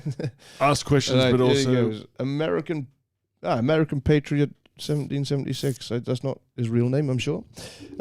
Did David Hay offer you $2 million years ago to fight you for the title? What is she saying? Did he offer you $2 million years ago to fight you for a title and you turned him down? Is this true? Okay, I don't know if it was 2 mil. I think there was some sort of wording. I got the title. I would then from the WBA. I think they ordered me to fight Briggs, so I couldn't fight Hay anyway. So it didn't really matter how much he could have sent 10 mil, and I still couldn't have been able to do it. So I believe it may have happened, but it wasn't like that. I said no to it. This is they said I had to fight Briggs, and that was the end of it. So there was no two ways about that. Then it also comes back to that relates to something that Solomon Amono, he was in the paper saying he will fight me for $1 million. There was never $1 million in any way. And I said, yeah, well, let's fight. And, oh, no, we don't have the money. I'm like, well, what the fuck did you get in the paper and say, I'll fight you for $1 million? You know what I mean? Yeah, so the Hay one, he wanted the title again. Obviously, he thought I was an easy target, being the champion at the time. And that was literally before the pre-workout bullshit, and then that fight didn't happen either. So I screwed myself twice there. But I didn't say no. It was just the fact that I'd been ordered by the WA to fight Briggs. Yeah. Okay. So from Instagram. Did you get all that? Yeah. From Instagram, also the Instagram like usernames, like this guy's got mostly numbers as his username. Say it. So Saul_50505. Nice. See. He wants to know any stories from being a bouncer. Yeah, I promised my daughter on the drive here that I wouldn't embarrass her and or myself. Just do one story. No, the other one was I wouldn't incriminate myself, which is also very important. So I do have one story, and the story is about the night I got shot at. So I thought everyone generally likes a shooting story. I was the supervisor, and anything to do with my security, I was always the supervisor, and I was always a major venue. So you're looking at, this is in Sydney, by the way. So you're looking at like Paraleagues, Parramatta RSL, Reesby Workers, Mounties in Parramatta, like all major venues. We have like 1,000 people, and there's 30 plus guards at the same time, you know. So this particular night, I was at Reesby Workers. I believe there was up to 30 guards. Like we have 6 just in the car park itself, you know what I mean? So we're doing the nightclub situation upstairs. So something like 800 poker machines, dining areas, all that sort of stuff. But there was the actual upstairs nightclub. Now, I've always been extremely good at being able to pick things and look at things. And I was on an upper level looking down at everyone dancing. So there was, being Reesby, it's closer to sort of Bankstown-ish sort of area. There was one white guy, or he was at least, I don't know if he's Aussie, but he was at least a white Lebanese guy. And there was 4 smaller Arab fellas, and they all had the big ratties and all that sort of stuff. So they stuck out, you know what I mean? So I was watching this, watching that. They had one girl between the 5 of them. I was wondering what was going on. I thought that was a bit sus. I was just watching stuff. So I've said, Eddie, can you stand here? And this one, can you stand here? And this one, can you stand there? And they all look at me going, what are we doing this? I said, just shut up and just stand there, please. You know. So they did. They stand, literally within a minute, bang, there's a fight. And they were right there in front of the fight. Like I almost envisioned it, you know what I mean? Like I saw it all coming. So Eddie, who's absolute champion of a fella, there was a Samoan or Tongan? Samoan, I believe. Playing, at that time he was playing for Balmain Juniors, so Tigers Juniors. He was one of the main one. He got the main guy, brought him out. Now, on the way down, it was a good, 200-metre walk. Like, this massive venue, so you had to go downstairs, this, that, the other. So it was a good 200-metre walk. And, yeah, you're this, all the way backwards and forwards, to and fro. I'm like, Eddie, just fucking leave it, dude. It's all good, you know what I mean? So they got outside, and once they let him go, there was 2 doors. So you got the main door and an airlock, and then the second door. So while they were in the airlock part, then a fight ensued, basically. Started punching on. So there was them 5 guys against, there was probably 6 or 7 of us. So looking back at the footage, we didn't know at the time at all, but looking back at the footage, while the fight was happening, a gun fell out onto the ground. Now, one of their guys went and got the gun and sort of stood outside the airlock just holding it for a second. Again, all happened like this, so no one saw any of that. We were getting over them in the fight. So the guy basically shot one in the roof. So we've all sort of stared up and said, see ya, and turned around and did the runner. You know what I mean? So as I run, I've gone, sweet, I'm going to, these are the things that differ me from other people as well.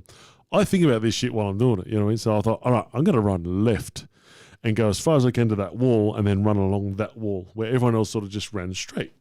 So he did in a American Gangster styles, turned it sideways and just gone bang, bang, bang, bang, and just shot in to everyone, the crowd. I've gone left and gone pyong, beat everyone down there. Now, Eddie was the one that he got shot in the bottom of the leg. So like, I don't know, just above the Achilles, I suppose is the best way to describe it. So he got shot.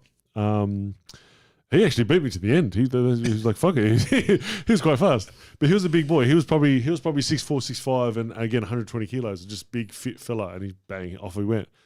Now, those guys have then got in a taxi.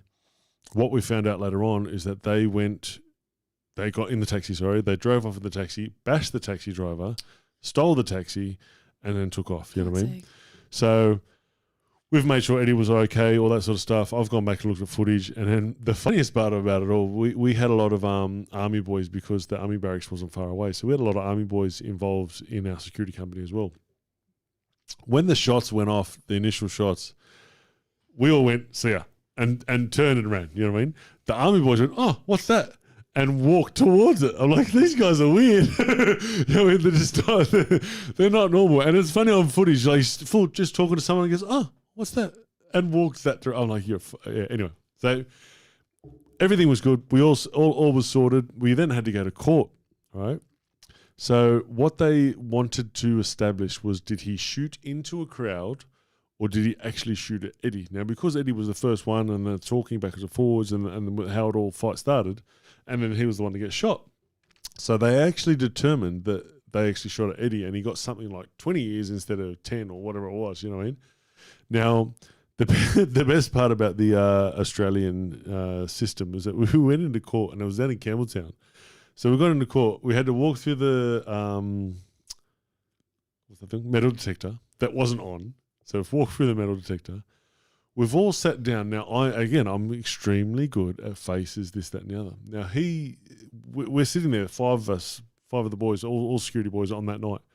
Now, we're sitting there, and literally across from us, so as far as me and you were sitting, was the guy that shot Eddie and his parents and rah. But he was in a suit, had his hair done, no more rat's tail, all that sort of shit. I'm like, boys, I reckon we'll sit over there. I reckon over there's much better. So we went and sat over the other spot. What the fuck did we move for? I'm like, that was the guy, man. They went, what do you mean? I'm like, that was the guy. We were literally sitting a meter away from this guy. Like, I thought, well, we better just take him over here, you know?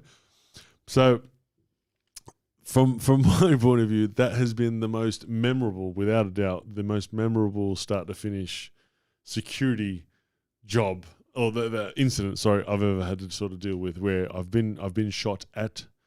I was much faster runner than a lot of other people and smarter than what I was doing, but I could see what was going on, and to see it from start to finish all the way through the court aspect, like was also a good thing. Like not that I want to do it again, but you know, and it was good to not just like they left and that was it. We actually had to go to court and see it all, and we had to do everything in court and everything as well. So that was good to see all that. And he went down for it? Yeah, he got done for like 20 years, yeah. Okay. Because actually shooting Eddie, yeah, not just in the crowd, which is also dumb anyway. There's a separate charge, I take it? Yeah, on a higher charge, yeah. But see, I've in that place alone, I've stopped 2 other shootings, and I've also stopped another shooting in another place. So it's just weird. Like I'm good at what I'm good at people. Like I'm not studious. Where their mum's like the studious one, but she's the dumbest smart person I've ever known.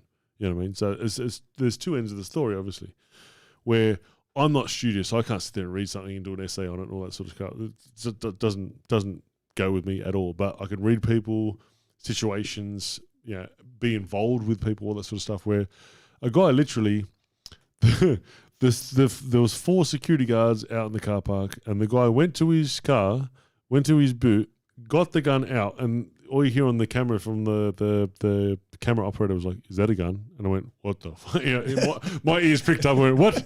So I've run down. These 4 idiots have surrounded the guy who's got a gun. I'm like, "Can everyone fuck off, please?" You know what I mean? They looked at it and they went, "Seriously, fuck off." So I sat there. We sort of leant against the bottom of his car. We had a smoke each. I talked him out of it. I said, "Hurry up and get the fuck out of here before the cops come." All this is that. And I moved him off. Like he was literally coming in, going to start shooting people. You know what I mean?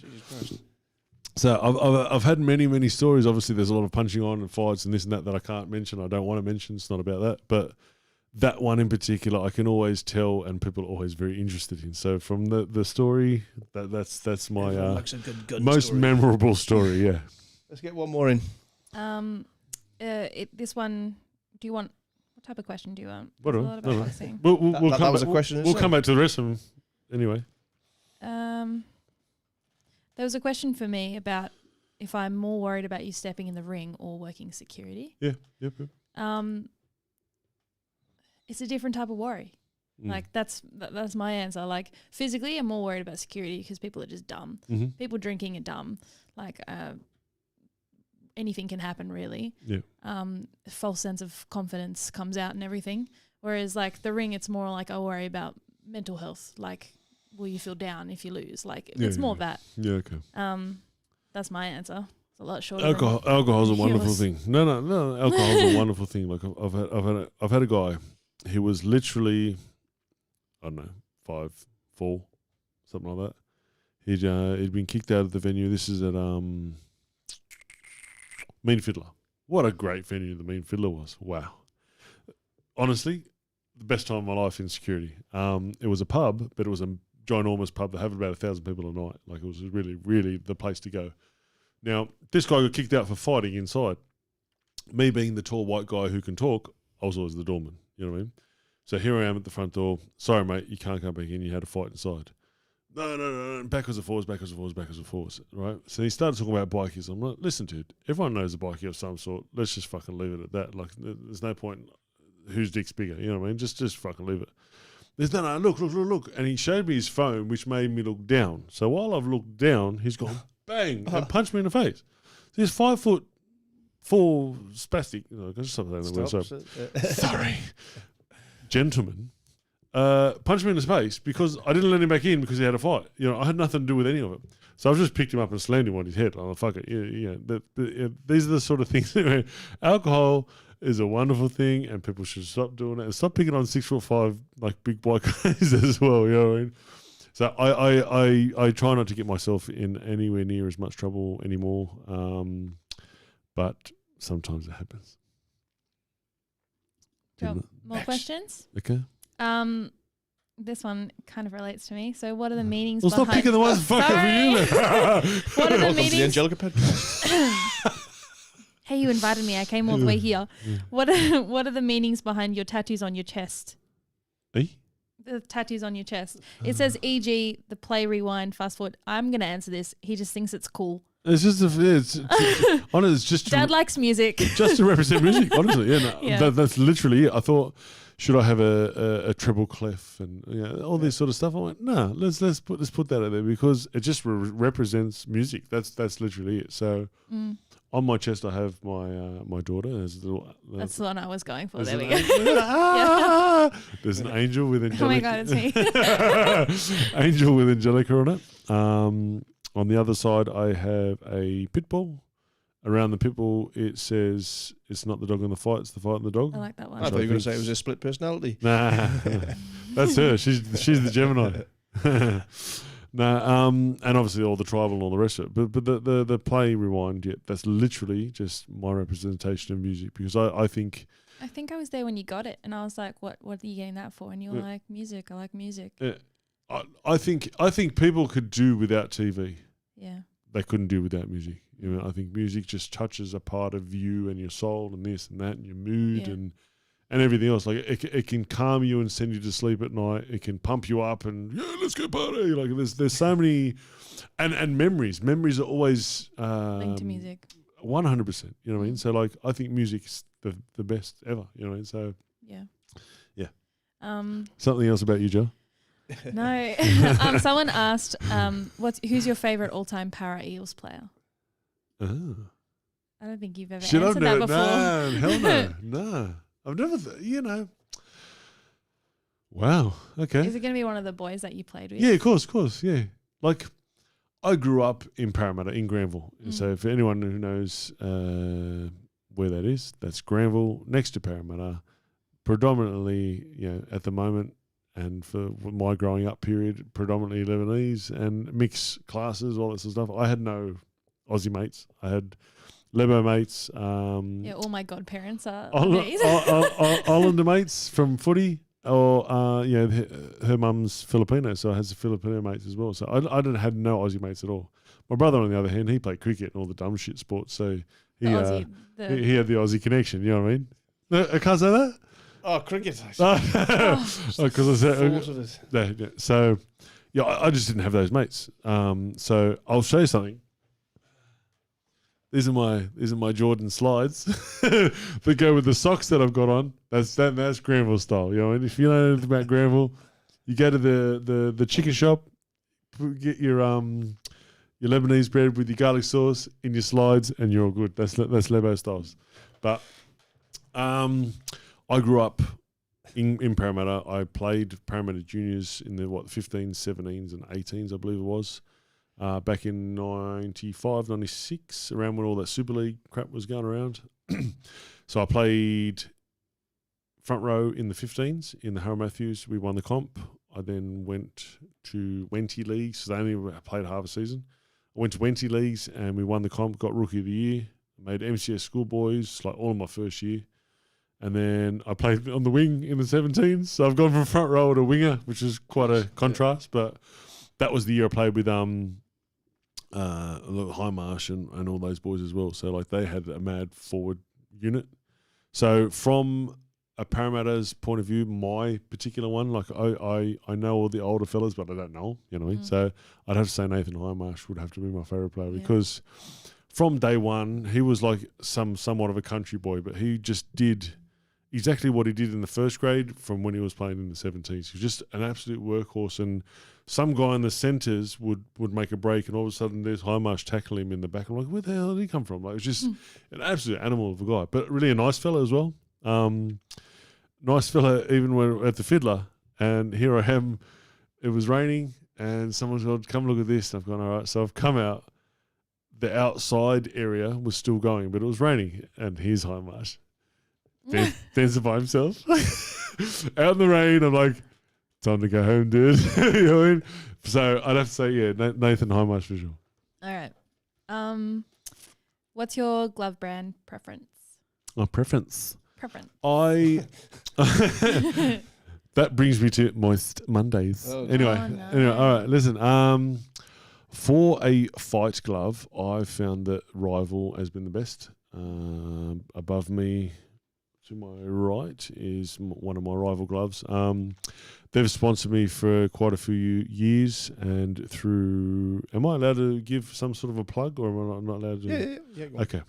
I've got Facebook like as well. Through Ring Sport here in Perth, they also have that connection with Rival. So anything that I get from Rival, I get through Ring Sport here in Perth. So especially the fight gloves, I get them made properly through the UK side of Rival, and I absolutely love them. In terms of the other glove locally, it's Guarded, which is on the other side of the room above Angelica's head. Guarded fight where they've come on board. Are they to spar? Recently. Those ones are, because they're the big ones. They're Yeah, big. Yeah, the big fat ones, so I don't hurt anyone too much in sparring. But yeah, they've got an awesome range. There's a local guy from Perth who's just brought it out and just launched it, and he asked me if I could be part of it, and I'm like, hell yeah. Obviously, I get some free shit, and I get to use it. I get to tell him if it's good, bad, ugly, all that sort of stuff. So I got a whole heap of shirts and gloves and everything else, and the Onyx team that I was with before, we were all sponsored by them as well. So if you are looking for a local brand in Perth, Guarded would definitely be it. From an international point of view, I love the Rival gloves.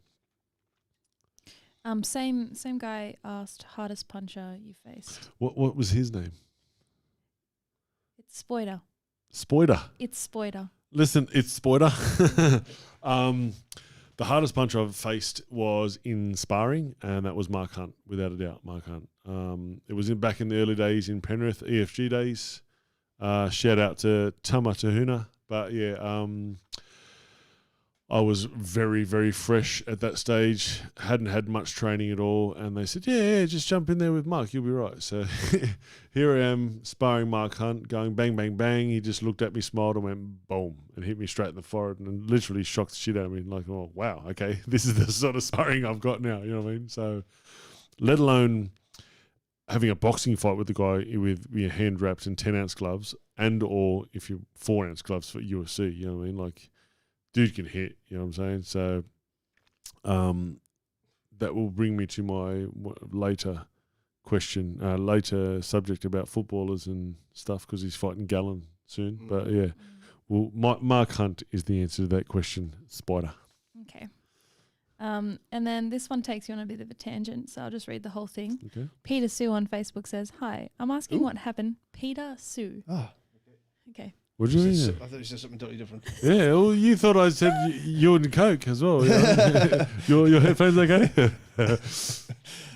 Okay, so hi. I'm asking what happened when you were fighting. I think it was in Russia for the heavyweight title, and at the point you were knocked down, got back up and and knocked him out. The fuck out, lol.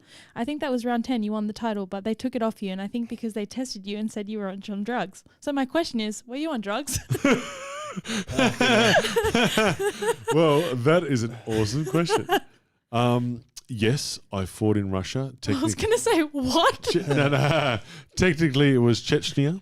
I did get knocked down in the 6th round. He come for a cheeky little body shot on the right side, and I was watching that, and then boom, the overhand left come, which I wasn't expecting, and knocked me right out. I was basically on my ass, and I went, I better get up. So I jumped up. That particular round where I was semi-rocked was 15 seconds longer. The next round when I started coming back was 45 seconds shorter. Yeah. And then, yes, I knocked him down in the 10th round and then basically overwhelmed him and the ref called it now. He's only ever had 2 losses prior to that, and that was Povetkin and Klitschko. So I can also take the title that I was the only person to ever stop him and knock him out. Yep. Yeah, so very happy about that. Yeah.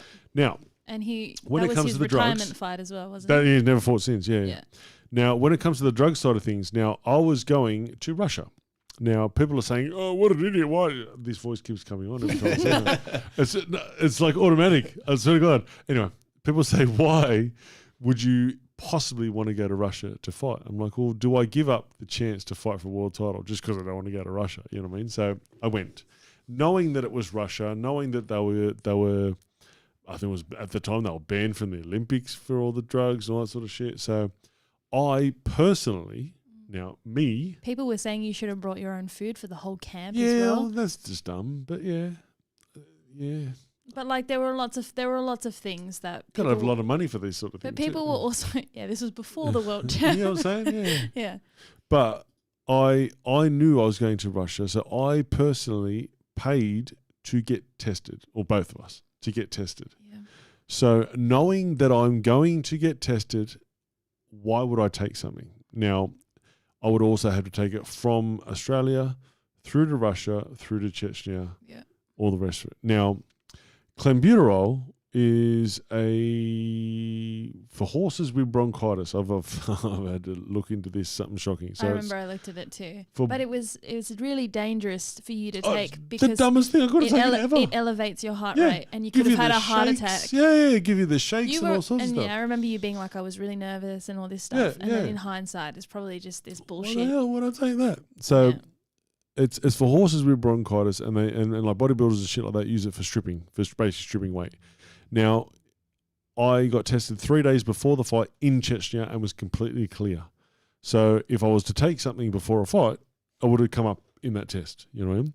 So again, why would I then take clenbuterol after the fact, knowing that I'm also going to get tested after the fight? But when I don't need to strip weight because I've already stripped the weight and everything was fine. And you're a heavyweight anyway. I'm a heavyweight anyway. I took a hair follicle sample, so for all these smart asses, you don't have hair. They go from your eyebrow? My underarms. Fuck off, smart ass. Anyway, my underarms. And it clearly showed that for 6 month period, I did not take anything whatsoever. Like it goes back that far. So there was nothing in my system for 6 months except for that tiny, and I'm talking about it was tiny sample that came up just before the fight. So that would have meant I had to take it the night of the fight or the night before the fight. Again, I paid for the testing, knew I was going to get tested, and that's the one I failed on. So then why the hell would I do that? So no, I did not take anything. Yeah. No, it would be the dumbest thing on the planet to ever do that. And I was cleared of it because they saw how stupid it was at the same time. So I was cleared of it. Took me about a year to actually get the belt. I was never there to win the fight, never there to win the belt, all that sort of stuff. They didn't even have a belt for me to take home with me. And they said they'll mail it out to me, which they eventually did a year later after I complained and went through courts and all sorts of shit. So a lot of bullshit, and I eventually got it back. Yeah. Yeah. Wordy question. So I was thinking. That's the thinking. Well, the ones on Facebook are so wordy. Well,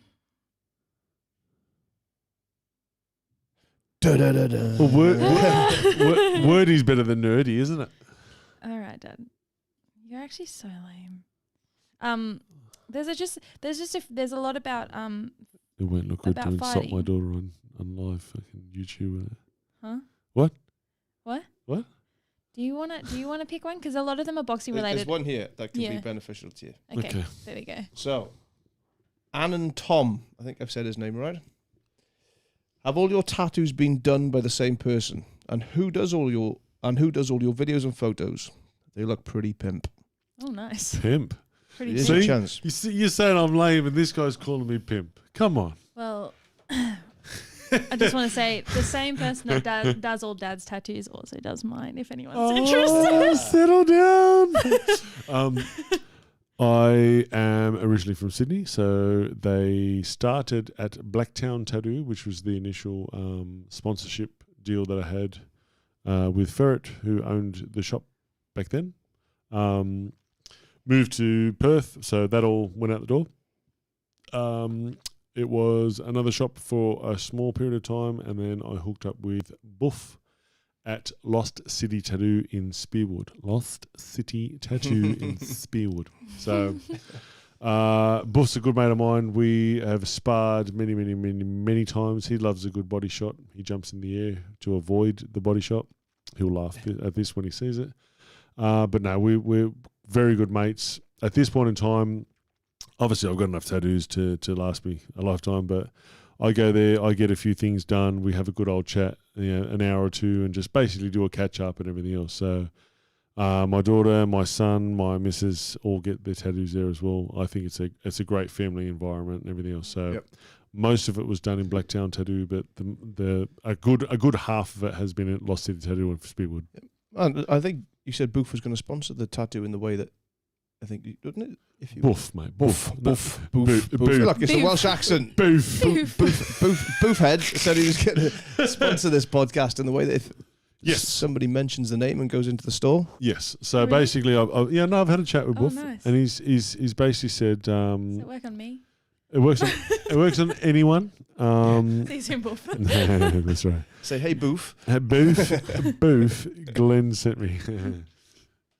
No, basically it was if I go and if someone goes to the shop and says they've listened to the podcast, all that sort of obviously shared it and stuff like that, they'll get 10% off their first tattoo. Nice. So it's just an incentive to get people to go into the shop as well, get people to look and share at the podcast and create some buzz. Go in and mention the Big Daddy podcast Yes. Very to nice. Boof, To Boof. to no one else. You get and you get 10% off your first tattoo. Boom. There you have it. Boom. Do you have any others? I think. Did you turn your phone off? No. Oh. You're supposed to be involved in this shit. Yeah, but what about? Okay. What about what? What is your routine before you get into the ring on Fight Night by Ethan Satterley? Okay. My whole goal is to not expel any energy that I don't need to expel. So it's cruisy as I wake up. We'll start in the morning. Might as well. I wake up in the morning. Generally had a good sleep in. Wake up, have a mad breakfast. Make sure nice and refueled. Depending on who's around, talk to go through the what's going to happen that night, all that sort of stuff. Chill out for the day, like literally do nothing. Possibly have another nap. Then we go to the venue. I like going to the venue earlier because I just want to have the feel. Yeah, so just say I fight at 10 o'clock. Instead of rocking up at 8:30, I'd like to rock up at about 6 or 7. Always like Watch some fights. no matter what it is, though. It's called punctuality, okay? So Anyway. excessive. We get to the airport like 3 hours earlier than we Have you ever missed a flight? No, so I'll go there. No, it's just to get the vibe, you know. So I'll go there. I meet people, see people, take photos. You got the sights, the smells, the sounds, all that sort of stuff. So it really sort of gets you into the vibe of what's going on. And then again, it's all just chill. Everything's just chill. You start wrapping your hands. You start actually visualizing stuff like that. You do some pads. It's not until I actually walk out. I'm in the ring. You're looking sort of. I never look face to face. I always look down, and it's just something that I've always done. I don't know why, because people try and like even intimidate psych you. you out. Yeah. Yeah. So I head down. The ref says what he says, and then go touch gloves. So you touch gloves, you look up, you go bang. Okay, now we're on. So you turn around, you walk out and take your shirt off. You sit there, and then bang, fight time. So it doesn't actually, for me, it doesn't actually start until ding ding, let's fight. Nice. Yeah. This isn't a question, but I feel like it's a valid question. What's your post? You just said it wasn't a question. No, but like it's not an official question. It's a question. So it's an Angelica Brown question. Yes. Yes. This was asked by Angelica Brown. You know exactly what it's about. What's your post? You know exactly what it is. I know. I want you to say it on the podcast. Can I have a car for Christmas? I love McDonald's. Yeah. Okay. Is that what you want me to say? Yeah. Yeah. Okay. Without a doubt, that's my. So I don't drink. So I could not care less about. Oh, let's get some beers let's do this. Do not care anyway whatsoever. I go to McDonald's, so I have my my large double quarter pounder meal with no pickles, no onions. My extra double quarter pounder on the side, no pickles, no onions, and we have nuggets and thick shakes and all sorts of shit. But this is no matter where he goes in the world. that's correct. It's the post-fight. He'll locate it prior to the fight to make sure he's like, we're 10 minutes away, so after the fight, I only have to wait. I only have to drive 10 minutes to get my Macca's. When we went to Thailand, you were on to him, weren't you? Hey, but why not? Why wouldn't you want to? You were meant to be there for like a training camp. I was on a drip 3 days in. Relax. I was training hard. He was on a drip 2 days in. Crampy.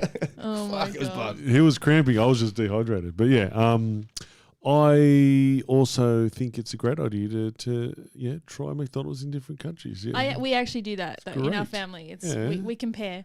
I think Macca's in Macca's in Australia Philippines is the best. was though. the worst. Like not worst, sorry, the weirdest. Because like you have like a little, you can buy like rice and chicken wings and all sorts of shit. Like it's just random. Yeah. Oh yeah, it's weird. Yeah. Yeah, a lot of people like that though. No, I'm just saying. But I did not expect that. I feel like in Asian countries, McDonald's is like the sauces are weird. That's what's weird. Was the I banana think. sauce? No, like they're like sweet though. No, remember the banana sauce? Is that Yeah. Filipino? I think. Well, I'm assuming so. Yeah.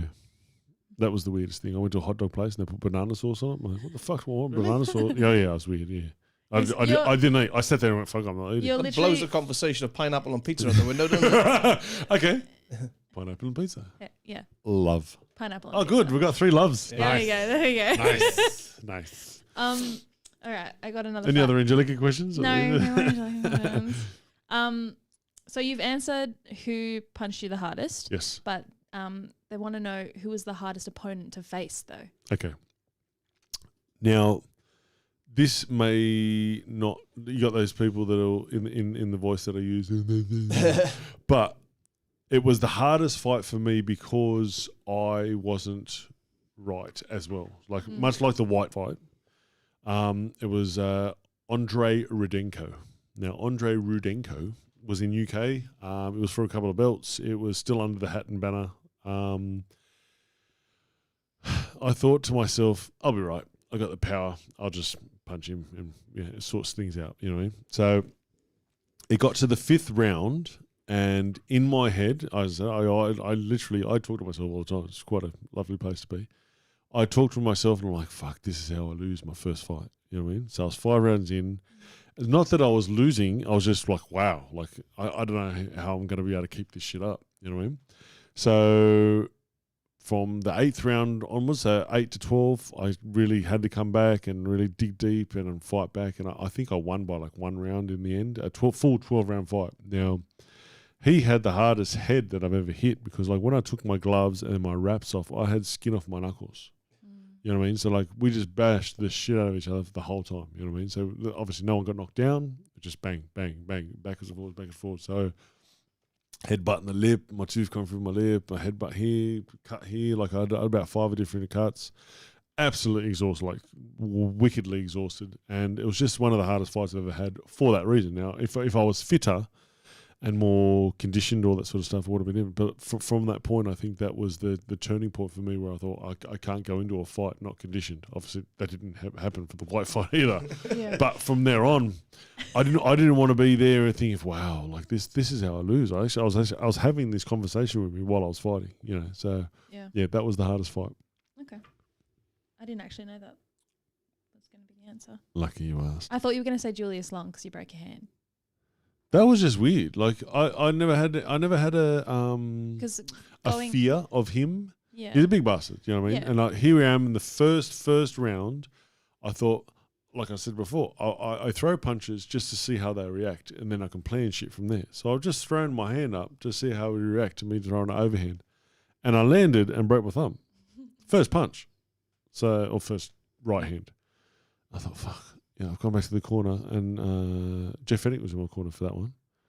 Oh, you'll be right. What do you mean I'll be right? I got a fucking broken hand. He goes, you'll be right. You got a left hand. You can keep throwing. I said, I can't throw shit. So you can see, if you ever want to look back at the fight and see what I was doing, and it was the first time I fought him, I was throwing my right hand, but I was like, Hammer fisting. but almost, literally almost. So I thought I was like, wow, I gotta like really use my left hand. And for me, that's the opposite, because everything's right hand. Like, yeah, we're in a fight. I can finally throw my right hand.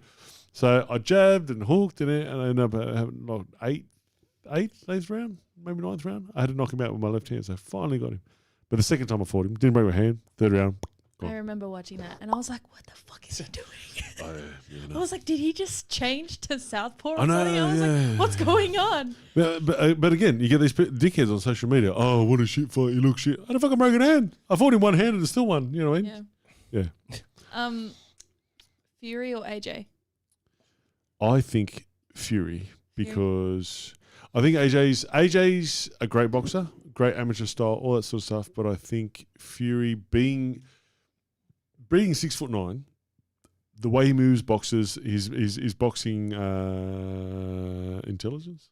Boxing, is there a word for that? Anyway, his boxing brain. I think he's better. So I think he'll be able to stay longer and move around. And I think Fury by decision. Okay. Mm. Yeah. Another question Yeah. from Trado87. What motivates you to fight on? It seems like the opportunities available for you are now quite a bit low level than what you've already achieved by beating Shigev in the world title. So this is the problem, because having fights like this Hawaii fight, it just, I don't know, it deregulates. It cheapens everything. Yeah. And I didn't want that fight. I was supposed to fight Bowie. Didn't happen. Hawaii jumped in 4 days' notice. Like, well done, Hawaii. But it's not something I want to be remembered. Oh, you beat Hawaii. No one really cares. So, because of these sort of fights and like the Julius Longs here and there, the Greer fight, even the party fight in New Zealand, like it's me having a fight because I need a fight where they're not big fights. Yeah. So The filler fights. they are. Filler fights. Where sometimes you got to have filler fight instead of having nothing. You know what I mean? So because I've had these fights, people will then say, "Oh, you're not fighting the quality that you should be fighting," that's fair enough. This is why I want to fight the Fabio Wardleys and the Otto Warlands and all this sort of stuff, because I want to be able to do that. Now, in terms of a world title, it really is politics, money, and bullshit that get all this along. You look at the guy that's just gone over to, and then they're not fighting. He was going over to fight Dave Allen.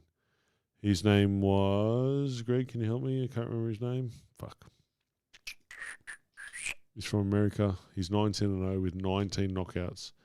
About 14 Mexico for all these people. He was about to fight Dave Allen. Oh, yeah. Lovejoy. So his name's I Lovejoy. like that name. Yeah, his name's Lovejoy. He's from America. He's under the Don King banner. He's literally fought Mexicans. That's all he's ever fought. Okay. He's 19-0 with 19 knockouts. So the record looks, oh my God, wow. But he's literally fought no one of any consequence whatsoever. No names. But he's up there. He's like in the top 5 in one of the rankings. You know what I mean? Because of number one, because of Don King, because his record, and because of politics and money. Now, because I'm no longer with Hatton, which is where the politics part came in, then that's gone. I don't have any money. So you look at Povetkin. Povetkin he gets done for steroids, does his 6-month ban, comes back, fights for 2 belts, and he's going for a world title again. Bullshit and money. You know what I mean? His promoter's like a mad gangster sort of fellow with a lot of money, and he's got the pull. Yep. So I understand where he's coming from. I do need the rankings and everything. Like I could have got the Tyson Fury fight if I was ranked, but I'm not ranked because I'm not having the fights, and I'm not having the fights because I'm having filler fights. It's just there's a lot of bullshit involved. So if I get these fights that I want to have, which is the Fabio Wardleys, the Otto Wallens, all this sort of stuff, where they're actually ranked people, Huey Fury, like he's number 25 in the world at the moment. So I have no idea how the fuck he's number 25 in the world, but he's number 25 in the world. If I can knock out Huey Fury, Otto Wallen, and Fabio Wardley, I'll be up in the top sort of 15, 20 in the world again. And there we are. There's your world title shot right there. You know what I mean? So it happens really quickly. it's a matter of the right fights in the right time. Yeah. But see, all these things also, which people don't know. People have no idea about all this stuff. You got the WBC conference or WBA conference, all that sort of stuff. So you go there. It's generally 5 days worth of bullshit. So I went to Vegas for the no, it really is. I went to Vegas for the WBC one. Now, one of the days is where all the fighters come, and that's the best day of ever because I'm just selfie fucking galore on every single person I could find. But I was sitting in the fighters section because I had one of these. There was believers that WBC belt at the time. Now it's not even a proper WBC belt; it's like a European Pacific fucking one. But I was still a champion at the time. So here I am sitting next to people like your Durans and like these sort of people. You know, like Oscar De La Hoya and Mayweather was there and. Anyone who was a WBC champion at the time was there, or former, and I'm getting called out with these people. I'm like, wow, this is mad. You know what I mean? So they gave away new belts and all this sort of stuff. But like one of the days in particular is an actual meeting for rankings and all the ranking systems. So at that time, under Hatton, I had a guy called Philippe Fondue, who's still very much involved in my career as an independent person, but he would go and would have that meeting and try and put my name forward for rankings. Now, if there's no one there representing you, you're never going to get shit. That's just how it works. Oh. Yeah, see, no one knows this. You know what I mean? So it's not done by like stats. No. Oh, yeah, obviously it hasn't. But like, it's not done automatically. No, like hell in no. a system. No, not in any way whatsoever. So I have almost no way of making myself in the rankings. I could be in the top 10 and everything right at the moment if I had someone like that doing it. Yeah, okay. But then obviously you've got to pay for someone to do that, and you've got to have money to do this. Yeah, okay. Now, if I haven't been paid for this fight, that fight, how the fuck have I got money to do it? Hence the reason I'm back to full-time work. Yeah. So someone like a Fury and all this sort of stuff, they have these people that are out at these meetings and can get those little rankings through. So imagine a Don King, he's got some pull. So he's got this guy who's 19 and 19, or 19 wins, no losses. He's fought no one, but he's in the top 5 in the thing because they got the pull. So that's one part that people actually don't understand and or realise. That's really interesting. I didn't know that. Yeah, you know what I'm saying? Yeah. No, I didn't know that at all. Yeah. So WBA, not that it's corrupt, but it's just like it's like a brotherhood thing. You know what I mean? So this guy will know this guy, and these aren't fighters; these are people. And WBA are basically old. They're not Mexican, like Spanish fellas and this and that. Like they're all around that sort of era and age, and they're all the same. You know what I mean? So if a WBA guy rocks up, he's 60 plus, and he's from South American country, always. You know what I mean? So these are the people that you got to look after, so they can give you the belts and all this sort of stuff as well. So if you got one of these people on your side, you just give him a call, and he'll oh yeah, I can organise that belt for you, no problems. If you don't have these people on your side, you can't get that belt. That's how it works as well. Like, and I'm talking about like one of the little regional ones, like a WBA Intercontinental or WBA Asia Pacific. All this was if you know someone, you're in. You can get any belt you want at any time. And obviously they'll tell you this one's vacant, this one's vacant. I can get you this one. Nah, don't get that one. This one's better, more rankings, all that sort of stuff. Like it's really is in everything the boxing. Is owned. Who you know about as well. It really is who you know. Yeah, 100%. That's really just life, though. I'm not surprised that boxing. Yeah, no, but in regards to boxing, people have no idea. Yeah. Yeah, I want to fight for a title. You obviously have no idea what's going on. You know what I mean? There's so many underlying factors that go with it that people just don't know about. Yeah. Yeah. The first part of that actual question was what motivates you to okay, fight. I'll go. I'll say that. Okay. So, I'm not finished. I said in an interview, it was 6 years ago. And again, at the Hatton thing, I said basically I would have been happy with just a title and stopped. You know what I mean? Like that was if all I got was a title and stopped, I would have been fine. Coming from the point where I've Australian title, Commonwealth title, regional titles, world title, well, why not just keep going? You know what I mean? Like I've still got more to give. I've still got more money to make, and that's for me at this point. It's all about money, legacy, competitive fights, and I've still got stuff to give. If I stopped now, I'd be like, I could have done more. You know what I mean? And initially that was the whole reason I got into boxing, because I didn't want to look back and think I could have done that, because I think that's the worst thing, to truly believe within yourself that you can do something and you just didn't do it because of some factor, and you think, fuck, I could have done that. You know, I did that with football. I played the juniors, and then I could have made first grade, no problems. No dramas. I would have made first grade, but I wasn't into it. I didn't love football, and I wasn't getting paid.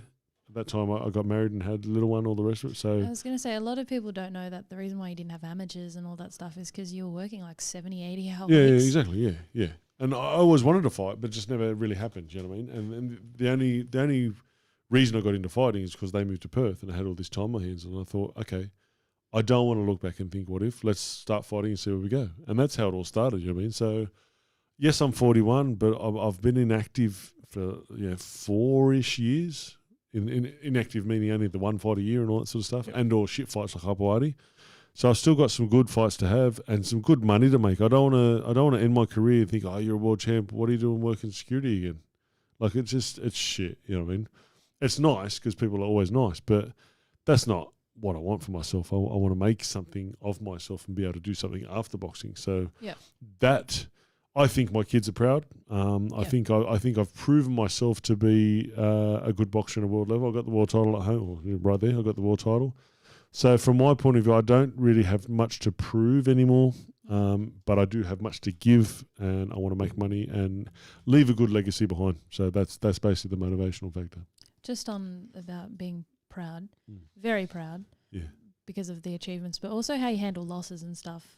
Like I felt a lot of pride with how you were so okay and accepting of the Dave Allen fight and how you lost, and you were like, it was a good hit. Like it was actually really nice to see. It was I don't know.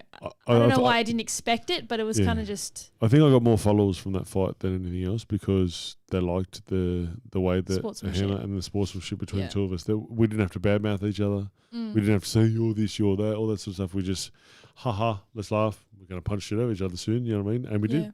Yeah. So, and again, I looked at the guy and goes, well done. I had general warmth and well done, dude. That was good. So I got no problem with that. Yeah. This one kind of follows on with what you were going on with, but it was plans for after boxing. This is the problem now.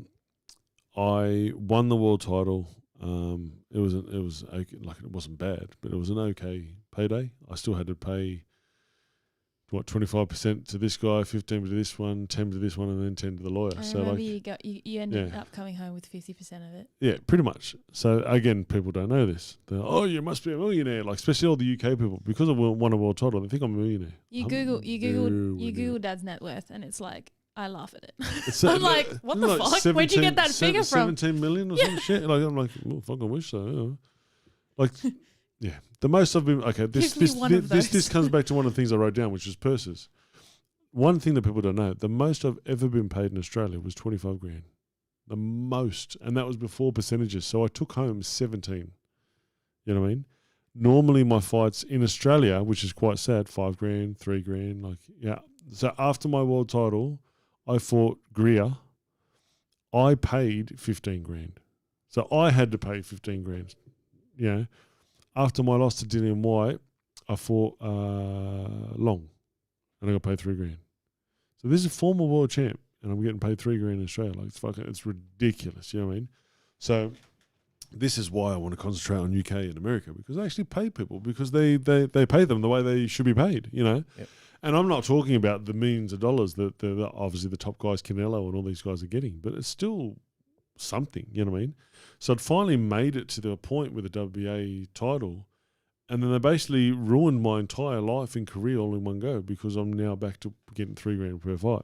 So I was supposed to be continuing on and getting maybe $1 million or $2 million or something like that, 500 grand at least. Having to defend the title. Something, yeah.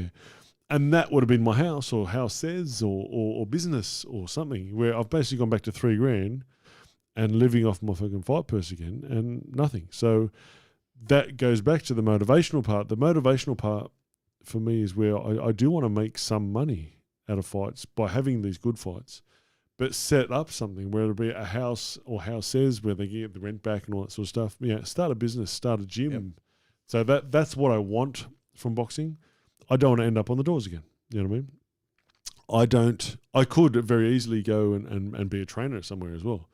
But I don't know if I've got the patience, especially now. I don't have it now at all because I still want to fight. And being in that mindset of wanting to fight, I think everyone else should be on the same sort of page as me. And I'll end up yelling to someone, telling them to get fucked for sure, 100%. And if they're paying me, that's not going to be a good thing either. You know what I mean? So that's something maybe in the future. But yeah, from my point of view, I've still got the fights to go, which will mean setting something up after. So investments, possible business, possible gym, houses. That's where I'm looking at. Yeah. That's 2 hours. Is that right? Oh shit. Yeah. So I told you how quick it goes. Yeah, it does. So I think we'll Do we have it on the head there. do If we you want, have- do you want to okay. do one more, or have you got something else you want to finish? Let me Usually see, that's social around media about the full- cut-off time. Okay, I just want to quickly touch on Australian boxing then. We got Maloney fighting tonight in America for a world title, so well done. Is it Ione? Maloney. No, Ione. Oh, The guy- Ione's in a way. In a way, Yeah, I don't know how you say that. The Asian fella. We're not very good at pronouncing The names. monster. The monster. The monster. So, yeah, good luck to Maloney for tonight. You've also got Cannabis, Ferocious Cannabis. He's on the matchroom card tonight on the Usyk Chisora. So good luck to him. Good luck to the Aussies. I often get... He's fighting a Welshman. Is he? Selby. Oh, you smash him then. His brother was in the army. Fair enough. Yeah. So yeah, good luck to those boys. It's awesome to see people getting out of Australia and fighting and really testing themselves, because I do believe that Australian boxing is good. It is by no means great. You know what I mean? If you do want to test yourself, I could sit here and fight in Australia all day, every day, and be no one. You know what I mean? Until you go overseas and actually test yourself, I think that's when you can make something of yourself because you've done it. You know what I mean? So, a testament to these boys. Well done. Brings me to my last point before we go is the footballers in boxing. So you got Gallons fighting Mark Hunt. I personally think Mark Hunt's going to smash him, which is going to be great. But Heard him. I'm still getting people on social media saying, aren't you upset that Gallon's getting more fights than you and all this sort of stuff? Well, it just goes to show that people aren't looking at boxing, they're just looking at entertainment. You know, it's the circus. So the Hall and Gallon fight, they got paid $400,000 for 4 2-minute rounds. They weren't even 3-minute rounds, which is more than I got for my world title. You know what I mean? So these guys, 4 2-minute rounds, first fight Hall has ever had in his life, and he got paid almost double, mind you, what I got for my world title, which is quite sad. So I'll leave it on that point. I won't go. That's another hour conversation. Yeah. I can go and fucking complain about. We'll bring that up again, But sure.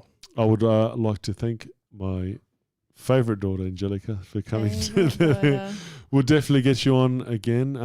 I do want you to have a little sing, though. Can you Now? one something? Oh, Or you we're can gonna sing us out. call it. We can Fuck. sing. Come on. You know So- what? I forgot about that. I know. I actually forgot. And thank you very much to Greg, Thank you, Greg. friend, aka producer, and thank you for everything you've done. And I hope this is a beautiful relationship that we can further on. So, We'll have fun doing this. without further ado, Angelica Brown. What do I sing? Think whatever you like, okay? I can't think now. No one. Alicia Keys. Okay. Oh, fuck. Okay. I just want you close, where you can stay forever. You can be sure that it will only get better. Can you hear the shakes It's in lovely. my It's voice? lovely. Yeah. Now, I like that song because when she was younger, she sang that. I don't know, 10-ish maybe. She Yeah. sang it at her uncle's I sang wedding. it at a wedding. And you can see there's a photo of her, and she's little, she's singing, she's got the thing, she's belting it out, and there's me in the background, and I got my suit on, and there's a bit where I'm yelling out and shit, and I say that always hits home. So yes, Yeah. Angelica Brown will was awesome. definitely get her back Sorry, on. the shakes in my voice, I can't. Now that she's got it out of the way, at least next time when she comes back in, she'll be able to do a proper song. Might even do a duet. yeah. We'll see how that goes. But yes. Now I would like to say we are finishing. It's been 2 hours. Thank you very much for listening. There will be much more coming from the Big Daddy podcast, we're also going to start doing different topics, whether it be social media or politics, or we might get back into the marijuana side of things. But conspiracy theories, all sorts of stuff. So You're just going to let people suggest them? No, we're going to have different guests in as well. Oh, awesome. So comedian, is that correct? Is the comedian the next one? Monday is the next one, and we've got a comic. I'm not going to introduce it all now, but I seriously suggest tuning in for that one because this guy is the funniest guy I've ever seen. Yeah. And I have been to see the Burt Kreischer's and everything. Okay, This wow. guy is... He's going to blow up. So Right, awesome. we've got that on Monday, a comedian. We're also going to have different guests, like different boxing stars, sporting stars, possibly politicians, etc. So it will be different every week. It won't just be me talking about me and boxing. Obviously, we'll give updates of what I'm doing. But other than that, thank you very much for joining. Happy Halloween and love you all.